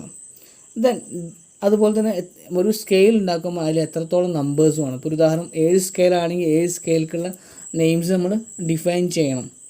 Then design the question contain the semantic difference scale. അപ്പോൾ അർത്ഥം നമ്മൾ എന്തെങ്കിലും ഒരു ക്വസ്റ്റ്യൻ ഉണ്ടാക്കുമ്പോൾ അവിടെ സിമാൻറ്റിക് ഡിഫറൻസ് സ്കെയിൽ ഉണ്ടാക്കുന്ന അല്ലെങ്കിൽ സിമാൻറ്റിക് സ്കെയിൽ ഉപയോഗിക്കാൻ പറ്റുന്ന രീതിയിലുള്ള ക്വസ്റ്റ്യൻസ് ഉണ്ടാക്കും. നേരത്തെ പറഞ്ഞ പോലെ ഇപ്പോൾ എംപ്ലോയി സാറ്റിസ്ഫാക്ഷൻ ഒക്കെ എടുക്കുകയാണെങ്കിൽ അതിനും പറ്റും ഉപയോഗിക്കാം. അതുപോലെ തന്നെ കൺസ്യൂമർ പ്രിഫറൻസ്, അതുപോലെ കൺസ്യൂമർ ടേസ്റ്റ്, ഇതൊക്കെ മനസ്സിലാക്കാൻ നമ്മളുള്ള ക്വസ്റ്റ്യൻസ് ആണെങ്കിൽ നമുക്ക് സിമാൻറ്റിക് സ്കെയിൽ ഉപയോഗിക്കാൻ പറ്റുന്നതാണ്. Give the question to the respondent and seek their judgement. നമ്മളെന്താ ഉണ്ടാക്കി കഴിഞ്ഞ ശേഷം ഈ ഒരു ക്വസ്റ്റ്യൻ നമ്മളെന്ത് ചെയ്യണം, റെസ്പോണ്ടൻസിന് കൊടുത്തു ജസ്റ്റ് ടെസ്റ്റ് ചെയ്യാൻ വേണ്ടിയിട്ട്. അപ്പോൾ അവരെന്ത് ചെയ്യും, അതിന് ഇൻഫർമേഷൻസ് തരും. Then sum the judgement score of each attributes across the respondent and find out the average. അപ്പോൾ നമ്മളൊരു കൂട്ടം ഒരു പ്രൊഡക്റ്റിനെ പറ്റി ചോദിക്കുകയാണെങ്കിൽ ആ പ്രൊഡക്റ്റിൻ്റെ എല്ലാ ക്വാളിറ്റി അതുപോലെ തന്നെ അതിൻ്റെ ഡ്യൂറബിലിറ്റി എല്ലാ കാര്യങ്ങളും മെഷർ ചെയ്യാൻ പറ്റുന്ന രീതിയിലുള്ള ഒരു സ്കെയിൽ ഉണ്ടാക്കി വെച്ച് കൊടുത്തിട്ടുണ്ടെങ്കിൽ അത് കിട്ടിയ ശേഷം അതിൻ്റെ ടോട്ടൽ സമ്മ് നോക്കിയിട്ട് ഒരു ആവറേജ് ഒരാൾ ഏതാണ് യൂസിങ് മീൻസ്, ഇപ്പോൾ ചില ആൾക്കാർ ഒരു ക്വാളിറ്റിയിൽ മേ ബി ഹൈ പ്രിഫർ ചെയ്യുന്നുണ്ട്, ചില ആൾക്കാർ വീക്ക് പ്രിഫർ ചെയ്യുന്നു. ഇതിൻ്റെയൊക്കെ ഒരു ആവറേജ് നമ്മൾ കണ്ടെത്തുക. അത് നമ്മൾ എന്ത് ചെയ്യുക, റെഫറൻസ് പോയിൻ്റ് ആയിട്ട് കണക്കാക്കാൻ പറ്റുന്നതാണ്. Then plot the average score of each attribute on semantic difference scales. അപ്പോൾ അതിൻ്റെ ആവറേജ് കണ്ടെത്തുക, പ്ലോട്ട് ചെയ്യുക എന്ന് പറയുക. ദെൻ ഇപ്പോൾ ഐറ്റമൈസ്ഡ് റൈറ്റിംഗ് സ്കെയിലാണ് അടുത്ത് ഡിസ്കസ് ചെയ്യാൻ പോകുന്നത്. ഐറ്റമൈസ്ഡ് റൈറ്റിംഗ് സ്കെയിൽ എന്ന് വെച്ച് കഴിഞ്ഞാൽ ഈ സ്കെയിലിന് പ്രത്യേകിച്ച് വെച്ചാൽ the respondents are provide with scale having numbers. ഇപ്പോൾ നമ്പർ കൊടുത്തിട്ടുണ്ടാവും, അതുപോലെ തന്നെ അതിനുള്ള ബ്രീഫായിട്ടുള്ള ഡിസ്ക്രിപ്ഷൻസ് ഉണ്ടാവും. ഓരോ സ്കെയിലിൻ്റെ കൂടെ ഉണ്ടാകുന്ന ഓരോ നമ്പേഴ്സിനും അതിൻ്റെ എന്താണ് എക്സ്പ്ലെയിൻ ചെയ്യുന്ന രീതിയിലുള്ള കാര്യങ്ങൾ. Then the respondents are asked to select one limited number of category. അപ്പോൾ ഇതിന് ലിമിറ്റഡ് നമ്പർ ഓഫ് കാറ്റഗറിയും സെലക്ട് ചെയ്യുമ്പോഴും order in terms of scales positions which is the best described product അതല്ലെങ്കിൽ ബ്രാൻഡ് കമ്പനി. അപ്പോൾ നമ്മളൊരു കൂട്ടം റൈറ്റിംഗ് സ്കെയിൽ കൊടുത്തിട്ടുണ്ടാകും. അതിൽ നമ്മൾ ഓരോ ലൈൻസിന് അല്ലെങ്കിൽ ഓരോ സ്കെയിലിനും ഓരോ രീതിയിലുള്ള മെഷർമെൻറ്റ്സ്, ഓരോ രീതിയിലുള്ള സ്റ്റേറ്റ്മെൻറ്റ്സുകളുണ്ടാകും. ഈ സ്റ്റേറ്റ്മെൻറ്റുകളിലെ ഏറ്റവും ബെസ്റ്റ് ആപ്റ്റ് ആയിട്ടുള്ള ഒരു സ്കെയിൽ എടുത്തിട്ട് ആ പ്രൊഡക്റ്റിന് മെഷർ ചെയ്യുന്നതാണ് ഐറ്റമൈസ്ഡ് റൈറ്റിംഗ് സ്കെയിൽ എന്ന് പറഞ്ഞാൽ. So this use A interval scale an example of itemised rating scale. അപ്പോൾ നമുക്ക് ഏറ്റവും നല്ലൊരു രീതിയിലുള്ളൊരു എക്സാമ്പിളാണ് ഇൻ്റർവൽ സ്കെയിൽ എന്ന കാര്യം. നമ്മൾ റൈറ്റിംഗ് സ്കെയിലിൻ്റെ ഒരു എക്സാമ്പിളായിട്ട് ഉപയോഗിക്കുന്നതാണ്. The itemised rating scale provide the flexibility to use many point in the scale. അപ്പോൾ നമുക്ക് എത്ര പോയിൻറ്റ്സ് ഉപയോഗിക്കാനുള്ള ഒരു അവൈലബിലിറ്റി അല്ലെങ്കിൽ യൂസബിലിറ്റി ഉണ്ടെന്ന് പറയുന്നത്. The research indicate the 5-point scale is frequently used in the business research. അപ്പോൾ യൂഷ്വലി നമ്മൾ ബിസിനസ് റിസർച്ചിൽ ഐറ്റമൈസ്ഡ് സ്കെയിൽ ഉപയോഗിക്കുന്ന സ്കെയിൽ എന്ന് പറഞ്ഞാൽ 5-point സ്കെയിലാണ്. So increase the number of point does not improve the reliability of rating. അപ്പോൾ number അല്ലെങ്കിൽ അതിനനുസരിച്ചുള്ള സ്കെയിലിൻ്റെ എണ്ണം കൂടിച്ചിട്ടും പോയിൻ്റ് കൂടിച്ചിട്ട് ഒരിക്കലും എന്ത് ചെയ്യാൻ പോകുന്നില്ല, റിലയബിലിറ്റി തരാൻ പോകുന്നില്ല എന്നാണ് പറയുന്നത്. സ്കെയിലിൽ നമ്മളെ പോയിൻറ്റ്സിൻ്റെ എണ്ണം കൂടിച്ചിട്ട് റിലയബിലിറ്റി തരുന്നില്ല എന്നാണ് പറയുന്നത്. അപ്പോൾ ഇതിൻ്റെ ഒരു ഉദാഹരണം കാണിച്ചു തരാം. How easy or difficult to you find to cook the Aashirvaad attas. ഒരു ചോദ്യം ചോദിക്കുകയാണെങ്കിൽ നമുക്കിതിൽ 3-4 സ്കെയിൽസുകളുണ്ട്. ഇതിൽ ഏതെങ്കിലും ഒരു സ്കെയിൽ വെച്ചിട്ട് ആ പ്രൊഡക്റ്റിനെ എന്ത് ചെയ്യാം, നമുക്ക് മെഷർ ചെയ്യാൻ പറ്റും. ഒരു ഉദാഹരണം നമുക്കതിൻ്റെ ഈസി വേ ടു കുക്ക്, അതിപ്പോൾ ഈസിയാണോ അല്ലേ, വളരെ ഈസിയാണ് കണക്കാക്കാം, നമുക്ക് ഈസിയാണ് കണക്കാക്കാം. അതുപോലെ തന്നെ എത്രത്തോളം അതിന് മോയ്സ്ചർ ഉണ്ട്, അല്ലെങ്കിൽ എത്രത്തോളം സോഫ്റ്റാണ്, വെരി സോഫ്റ്റാണ്, വെരി ഹാർഡാണോ, വെരി ഈസിയാണ്, നമുക്ക് അത് രീതിയിലൊക്കെ നമുക്ക് എന്ത് ചെയ്യാം, ആ പ്രൊഡക്റ്റിനെ പറ്റിയിട്ട് മെഷർ ചെയ്യാൻ പറ്റുന്നതാണ്. സോ നമുക്ക് ഒന്നില്ലെങ്കിൽ വേർഡ്സുകൾ മാത്രം ഉപയോഗിക്കാം, വേർഡ്സുകൾ വെച്ചിട്ട് നമുക്കതിനെ മെഷർ ചെയ്യാം. അതല്ലെങ്കിൽ നമുക്ക് എന്ത് ചെയ്യാം, വെരി ഹാർഡാണോ അല്ലെങ്കിൽ വെരി ഈസിയാണോ രീതിയിൽ കണ്ടെത്താം. അതല്ലെങ്കിൽ ഈസി അല്ലെങ്കിൽ ഹാർഡാണെങ്കിൽ 1 പോയിൻറ്റും ഈസി ആണെങ്കിൽ 7 പോയിൻറ്റും കൊടുക്കുക. അത് തിരിച്ച് മോഡലാണ് ന്യൂമറിക്കൽ സ്കെയിൽ. ന്യൂമറിക്കൽ സ്കെയിൽ എന്ന് വെച്ചാൽ നമ്മൾ just like A semantic scales ആണ്. ഇവിടെ പ്രത്യേകതയുള്ളൂ, നമ്മളൊരു ബൈപോളാർ വേർഡ്സുകൾ ഉപയോഗിച്ചിട്ട് നമ്മളൊരു സ്കെയിൽ ഉണ്ടാക്കുന്നു. ഒരു ഉദാഹരണം ചോദിക്കുകയാണ്, നിങ്ങൾ ആ ഒരു പെപ്സി എത്രത്തോളം ഇഷ്ടപ്പെടുന്നു. സോ ചില ആൾക്കാർ വെരി ലൈക്ക് ആവില്ല, ചില ഡിസ്ലൈക്ക് ആവും. അപ്പോൾ ഒരു 7 സ്കെയിൽ 5 സ്കെയിൽ ഉണ്ടാക്കുകയാണെങ്കിൽ ഇവിടെയൊക്കെ വെരി ലൈക്ക് കൊടുക്കാം ഒരു ഭാഗത്ത് വെരി ഡിസ്ലൈക്ക്.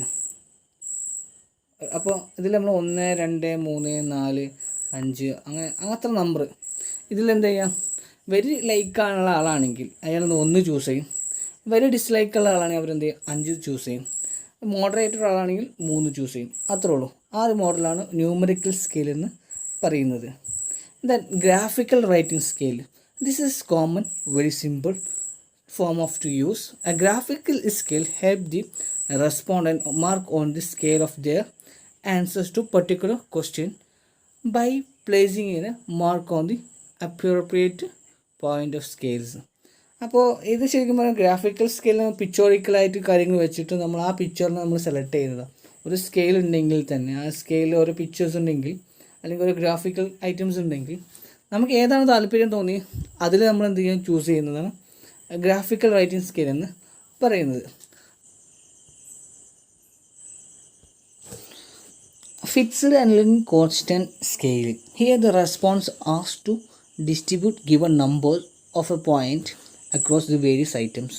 അപ്പോൾ നമ്മൾ എന്ത് ചെയ്യുന്നു, ഒരു റെസ്പോണ്ടൻറ്റിനോട് ഒരു ചോദ്യം പറയും. ആ ചോദ്യത്തിന് അയാൾ ഓരോ ആട്രിബ്യൂട്ട്സ് അല്ലെങ്കിൽ ഓരോ വേരിയബിൾസിന് എത്രത്തോളം വാല്യൂസാണ് കൊടുക്കുന്നത്. അയാൾക്കൊരു കോൺസ്റ്റൻ്റ് ആയിട്ടുള്ളൊരു എമൗണ്ട് കൊടുത്തതിന് ശേഷം ഒരു ഉദാഹരണം കാണിച്ചു തരാം. ജസ്റ്റ് ഒരാളോട് പറഞ്ഞു ടോയ്ലറ്റ് പേപ്പേഴ്സിൻ്റെ ക്വാളിറ്റി അല്ലെങ്കിൽ ടോയ്ലറ്റ് പേപ്പർ, ഒരു പെർട്ടിക്കുലർ ടോയ്ലറ്റ് പേപ്പർ നിങ്ങൾ എന്തുകൊണ്ട് വാങ്ങുന്നു ചോദിക്കുമ്പോൾ അയാളോട് പറഞ്ഞു നിങ്ങൾ 100ലേക്ക് എന്ത് ചെയ്യാം, ടോട്ടൽ നിങ്ങൾ എത്രത്തോളം ഏതൊക്കെ രീതിയിൽ നിങ്ങൾ ഡിസ്ട്രിബ്യൂട്ട് ചെയ്യും. അപ്പോൾ അയാൾ പറഞ്ഞു ക്വാളിറ്റി ഓഫ് ഫം അതാണ് ഏറ്റവും കൂടുതൽ. അപ്പോൾ അയാൾ 50 ക്വാളിറ്റി ഓഫ് ഫം കൊടുത്തു. ദെൻ ഷേപ്പിന് അത്ര ഇമ്പോർട്ടൻസ് കൊടുക്കുന്നു. അപ്പോൾ give 0. Then size he give 25% importance. Then അടുത്തതാണ് സൈസ് കഴിഞ്ഞ് ഷേപ്പിന് അത്ര ഇമ്പോർട്ടൻസ് കൊടുക്കുന്നില്ല പറഞ്ഞു ഞാൻ. സൈസ് 25%, സ്മെല്ലിൽ ഒരു 10%. ദെൻ കളറ് അതേപോലെ തന്നെ കളറിൽ അയാൾ എന്തൊരു 15% കളറിൽ എന്ത് ചെയ്തു ഇമ്പോർട്ടൻസ് കൊടുക്കുന്നുണ്ട്. അപ്പോൾ ഇതേ രീതിയിൽ ഒരു ടോട്ടൽ ഐറ്റംസ് കൊടുക്കുക അല്ലെങ്കിൽ ഒരു വേരിയബിൾ ആട്രിബ്യൂട്ട്സ് അല്ലെങ്കിൽ ഒരു പ്രൊഡക്റ്റിനെ അയാളോട് മെഷർ ചെയ്യാൻ പറയുകയാണ്. സോ അയാളോട് പറഞ്ഞൊരു ടോട്ടൽ 100 എമൗണ്ടാണ് കോൺസ്റ്റൻ്റ് എമൗണ്ട്. ആ എമൗണ്ട് അല്ലെങ്കിൽ ആ ഒരു സംഖ്യ എത്രത്തോളം നിങ്ങൾ വീതിച്ചു കൊടുക്കും ഡിപ്പെൻഡ്സ് ഓൺ ദി ഇമ്പോർട്ടൻസ്. അപ്പോൾ അയാളുടെ ടേസ്റ്റ് അനുസരിച്ച് അത് ചിലപ്പോൾ വേറെ ആൾക്ക് വേറെ രീതിയിലായിരിക്കും. അങ്ങനെയാണ് നമ്മൾ കോൺസ്റ്റൻറ്റ് സ്കെയിൽ പറയുന്നത്. അടുത്തതാണ് ranking scale.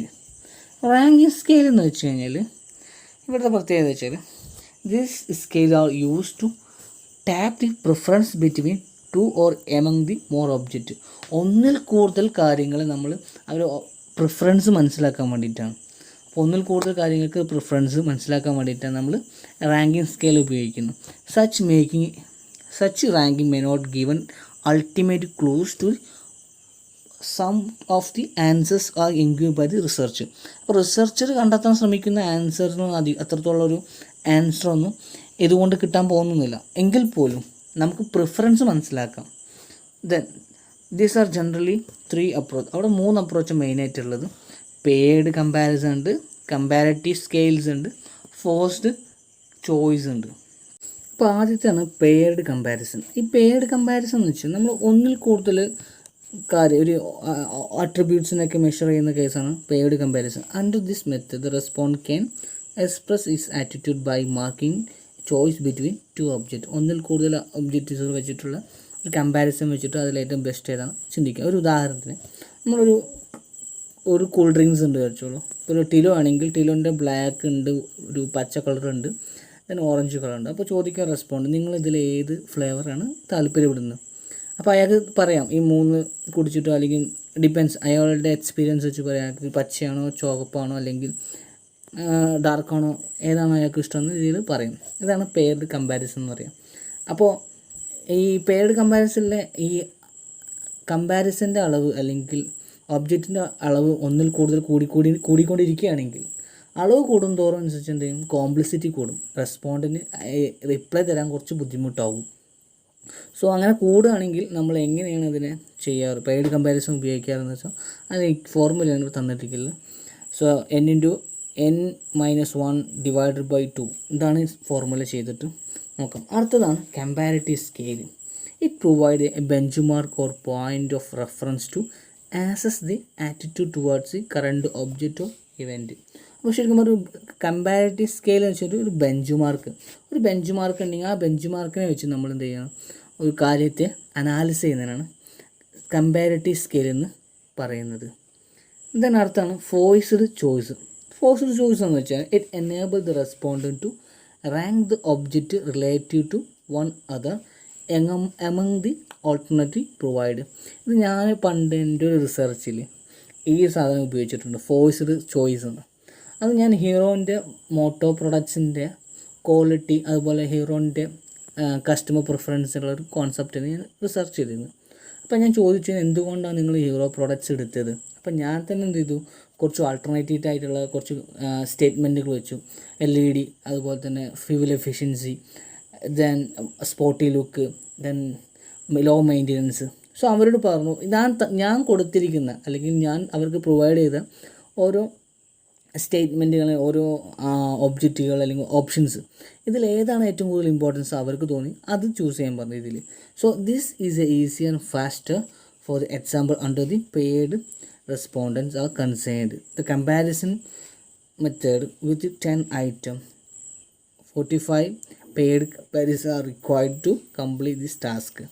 So in this method of ranking, 10 item of SD is ranked. In certain cases, complete ranking item is needed, with the respondents asked to rank only the first 2-3 choices. The main limitation of this method is to sometimes respond give rank carelessly. അപ്പോൾ ഞാൻ പറഞ്ഞ രീതി തന്നെ, ഇപ്പോൾ ഞാനൊരു ആളോട് പറഞ്ഞു നിങ്ങൾ വാങ്ങിയ വണ്ടിക്ക് എങ്ങനെയാണ് നിങ്ങൾ അതിനെ റാങ്ക് ചെയ്യുന്നത്, അതിൻ്റെ ഫീച്ചേഴ്സ് നിങ്ങൾ റാങ്ക് ചെയ്യുന്നത്. അപ്പോൾ ഓരോരുത്തരും ഓരോ രീതിയിലാണ് എന്ത് ചെയ്യുക, അവരെ വണ്ടിക്ക് അവർ റാങ്ക് ചെയ്യുന്നത്. ചില ആൾക്കാർ ഫ്യൂവൽ എഫിഷ്യൻസി റാങ്ക് ചെയ്യും, ചില ലോ കോസ്റ്റ്, റീസെയിൽ വാല്യൂ. ഇതൊക്കെ ഞാൻ നൽകുന്ന ഓരോ ഒപ്പീനിയൻസാണ്. ഈ ഒപ്പീനിയൻ അവരെത്രത്തോളം റാങ്ക് ചെയ്യുന്നത്. ഒരു 10 ഒപ്പീനിയൻ ഞാൻ നൽകിയിട്ടുണ്ടെങ്കിൽ ഈ 10 ഒപ്പീനിയന് അയാൾ ഏതൊക്കെ രീതിയിലാണ് റാങ്ക് ചെയ്യുന്നത്. പ്ലസ് വേറെ കേസ് എന്താ വെച്ചാൽ ഇതിൻ്റെ മെയിൻ പ്രോബ്ലം എന്ന് വെച്ച് കഴിഞ്ഞാൽ ആൾക്കാരധികം ഈ റാങ്കൊക്കെ വെറുതെ കെയർലെസ് ആയിട്ട് ഇടുന്നത്. യൂഷ്വലി നമ്മൾ ഈ ഒരു ക്വസ്റ്റ്യൻ കൊണ്ട് പോകുമ്പോൾ ആൾക്കാർ ജസ്റ്റ് വായിച്ച് വെക്കും, ജസ്റ്റ് ഗിവിങ് സം റാങ്ക്സ്. അതല്ലെങ്കിൽ നമ്മൾ കൂടുതൽ റിസർച്ച് ചെയ്യാൻ പോകുന്നില്ലെങ്കിൽ we should focus on the first 3. അപ്പോൾ ചോദിക്കുക, നിങ്ങൾ ഈ 10 പോയിൻ്റ് ഉണ്ടെങ്കിൽ ഈ 10 പോയിൻറ്റിൽ 10 ഓപ്ഷനിൽ ഏറ്റവും ഇമ്പോർട്ടൻ്റ് ആയ ആദ്യത്തെ 1 റാങ്ക് 2 റാങ്ക് 3 റാങ്ക് മാത്രം നൽകിയാൽ മതി. യൂഷ്വലി ഫോഴ്സ്ഡ് ചോയ്സ് നമ്മൾ അധികം ഉപയോഗിക്കുന്നത് ഓർഡിനറി സ്കെയിലാണ് മെഷർ ചെയ്യാറ്. ദെൻ നോൺ കമ്പാരിറ്റീവ് സ്കെയിൽ ഏതൊക്കെയെന്ന് ചോദിച്ചു കഴിഞ്ഞാൽ നമുക്ക് അറിയേണ്ട കേസ് വെച്ചാൽ കണ്ടിന്യൂസ് റൈറ്റിംഗ് സ്കെയിൽ, അതുപോലെ itemize rating scale, then semantic differential scales, Likert scale. ഇതൊക്കെ എന്താണ് നമ്മൾ നോൺ കമ്പാരിറ്റീവ് സ്കെയിലായിട്ട് കണക്കാക്കാം. അപ്പോൾ ഇതിൽ പറയാത്തൊരു കാര്യം മാത്രമേ ഉള്ളൂ, അതേതാണ്, കണ്ടിന്യൂസ് റൈറ്റിംഗ് സ്കെയിൽ. അപ്പോൾ നമ്മൾ അടുത്ത് ഡിസ്കസ് ചെയ്യാൻ പോകുന്നത് കണ്ടിന്യൂസ് റൈറ്റിംഗ് സ്കെയിലാണ്. കണ്ടിന്യൂസ് റൈറ്റിംഗ് സ്കെയിൽ എന്താണ് നോക്കാൻ പോകുന്നത്. സോ കണ്ടിന്യൂസ് റൈറ്റിംഗ് സ്കെയിൽ എന്ന് വെച്ചാൽ the response are ask to give rating by placing a mark on a appropriate position of a continuous line. ഇപ്പോൾ കണ്ടിന്യൂസ് റൈറ്റിംഗ് സ്കെയിൽ എന്ന് വെച്ചാൽ ഒരു കണ്ടിന്യൂസ് ലൈനിലേക്ക് ഒരു സ്ട്രൈറ്റ് ലൈൻ ഉണ്ടെങ്കിൽ ആ സ്ട്രൈറ്റ് ലൈനിൽ നമ്മളെ റെസ്പോണ്ടിനോട് പറയണം, ഈ ഒരു കണ്ടിന്യൂസ് ലൈനിൽ 1 മുതൽ 100 വരെ ഒരു ലൈൻ ഉണ്ടെങ്കിൽ ഈ ലൈനിൽ അവർക്ക് അവരുടെ ഒപ്പീനിയൻ എവിടെയാണ് പ്ലേസ് ചെയ്യാൻ താല്പര്യപ്പെടുന്നത് അവിടെ ഒപ്പിടാൻ പറയാം. അപ്പോൾ ഒരു ഉദാഹരണം 100 എന്ന് പറഞ്ഞാൽ സ്ട്രോങ്ലി അഗ്രി ആണെങ്കിൽ, അല്ലെങ്കിൽ 1 എന്ന് പറഞ്ഞാൽ സ്ട്രോങ്ലി ഡിസഗ്രി ആണെങ്കിൽ, അപ്പോൾ അവർ ഏതാ ചൂസ് ചെയ്യാൻ താല്പര്യപ്പെടുന്നു അതിൽ അവർക്ക് ജസ്റ്റ് പോയിൻ്റ് ഔട്ട് ചെയ്യാം എത്രയാണ് അവർ ഉദ്ദേശിക്കുന്നതെന്ന്. So this scale can be written on the card or showed to the respondent during the interview. The response scored is determined either by dividing the line into many categories as desired or and assigning the respondent score based on the category into which his marks falls. ഇപ്പോൾ ഉദാഹരണം നമ്മളൊരാളോട് കാണിക്കുകയാണ് writing സ്കെയിലിൽ. ഇപ്പോൾ ഒരു ചോദ്യം ചോദിക്കുക, നിങ്ങൾ ഈ പ്രൊഡക്റ്റുമായിട്ട് എത്രത്തോളം നിങ്ങൾക്ക് താല്പര്യപ്പെടുന്നുണ്ട് on a scale of 0 to 100 which will you choose. അപ്പോൾ അയാളോട് പറയാം, അയാൾക്കൊരു ചോയ്സ് കൊടുക്കണം. അപ്പോൾ അയാൾക്ക് എന്ത് ചെയ്യാം, എഴുതി വെക്കാം 100-ൽ എനിക്കൊരു 75% താല്പര്യമുണ്ട്, അല്ലെങ്കിൽ 60% താല്പര്യമുണ്ട്, അത്രേ ഉള്ളൂ ചെയ്യുന്നു. അപ്പോൾ നമ്മളധികം ഈ കണ്ടിന്യൂസ് റൈറ്റിംഗ് സ്കെയിലിൻ്റെ റിസൾട്ടുകളൊക്കെ നമ്മൾ അനാലിസ് ചെയ്യുന്നത് ഇൻ്റർവെൽ സ്കെയിൽ വെച്ചിട്ടാണ് ചെയ്യാറ്. അടുത്തത് അതിൻ്റെ ഒരു മോഡലാണ് കണ്ടിന്യൂസ് സ്കെയിലിൻ്റെ. ഒരു ചോദ്യമാണ്, നമ്മൾ 4 ആഴ്ച ആശീർവാദ് ആട്ടപ്പൊടി ഉപയോഗിക്കും. അപ്പോൾ ആ ഉപയോഗിച്ച ആളോട് ചോദിക്കും, നിങ്ങൾ ഈ പ്രൊഡക്റ്റിന് എത്രത്തോളം റേറ്റ് ചെയ്യുന്നുണ്ട്. അപ്പോൾ അയാൾക്ക് 0 മുതൽ 100 വരെയുള്ളതിൽ ഏത് പോയിൻറ്റും ചൂസ് ചെയ്യാം. സോ ഇഫ് ഈ ചൂസ് 80% ഈസ് അയാൾക്ക് താല്പര്യമുണ്ട്, ഒരു ഫേവറബിൾ ആയിട്ടുള്ള കേസാണ് അയാൾ പറയുന്നത്, ആ ബ്രാൻഡ് അയാൾക്ക് താല്പര്യമുള്ള രീതിയിലാണ് പറയുന്നത് എന്നർത്ഥം. നെക്സ്റ്റ് നമ്മൾ ഡിസ്കസ് ചെയ്യുന്ന കോൺസെപ്റ്റാണ് the line marked scale. This is typically used to measure the perceived similarity or difference between the product, brand, object typically. So such scale is a form of what is the term of the semantic difference scales. അപ്പോൾ ഒരു ശരിക്കും പറഞ്ഞാൽ line marked scale ശരിക്കും semantic difference സ്കെയിലിൻ്റെ ഒരു ചെറിയൊരു കോൺസെപ്റ്റും കൂടിയാണ്. So അതുപോലെ തന്നെയാണ് ഇവിടെ ശരിക്കും നമ്മൾ ഉപയോഗിക്കുന്ന 2 ഓപ്പോസിറ്റ് മീനിങ്ങുള്ള വേർഡുകളാണ് 2 സൈഡിലുണ്ടാവും. അപ്പോൾ അത് വെച്ച് നമ്മൾ എന്ത് ചെയ്യുന്നു, മെഷർ ചെയ്യുന്നു ആൾക്കാരുടെ ഒപ്പീനിയൻ ആറ്റിറ്റ്യൂഡൊക്കെ. ഒരു ഉദാഹരണം പറഞ്ഞുതരാം. സോ ഒരു ലൈൻസ് മാർക്കിംഗ് സ്കെയിലിൻ്റെ ഒരു ഉദാഹരണമാണ്. അപ്പോൾ ചോദിക്കുകയാണ് കസ്റ്റമറോട്, അവർ ഈ ആശീർവാദ് പ്രൊഡക്ട്സ് എത്രത്തോളം യൂസ്ഫുള്ളായിട്ട് കണക്കാക്കുന്നു. അപ്പോൾ ഫസ്റ്റ് ഇപ്പോൾ ആട്ട ഉണ്ടാക്കുന്ന, അല്ലെങ്കിൽ നമ്മൾ ചപ്പാത്തി ഉണ്ടാക്കുകയാണെങ്കിൽ എത്രത്തോളം ഈസിയാണ്. അപ്പോൾ ചില ആൾക്കാർക്ക് ഈസിയാവും, ക്വൈറ്റ് ഈസിയാവും ചിലപ്പോൾ.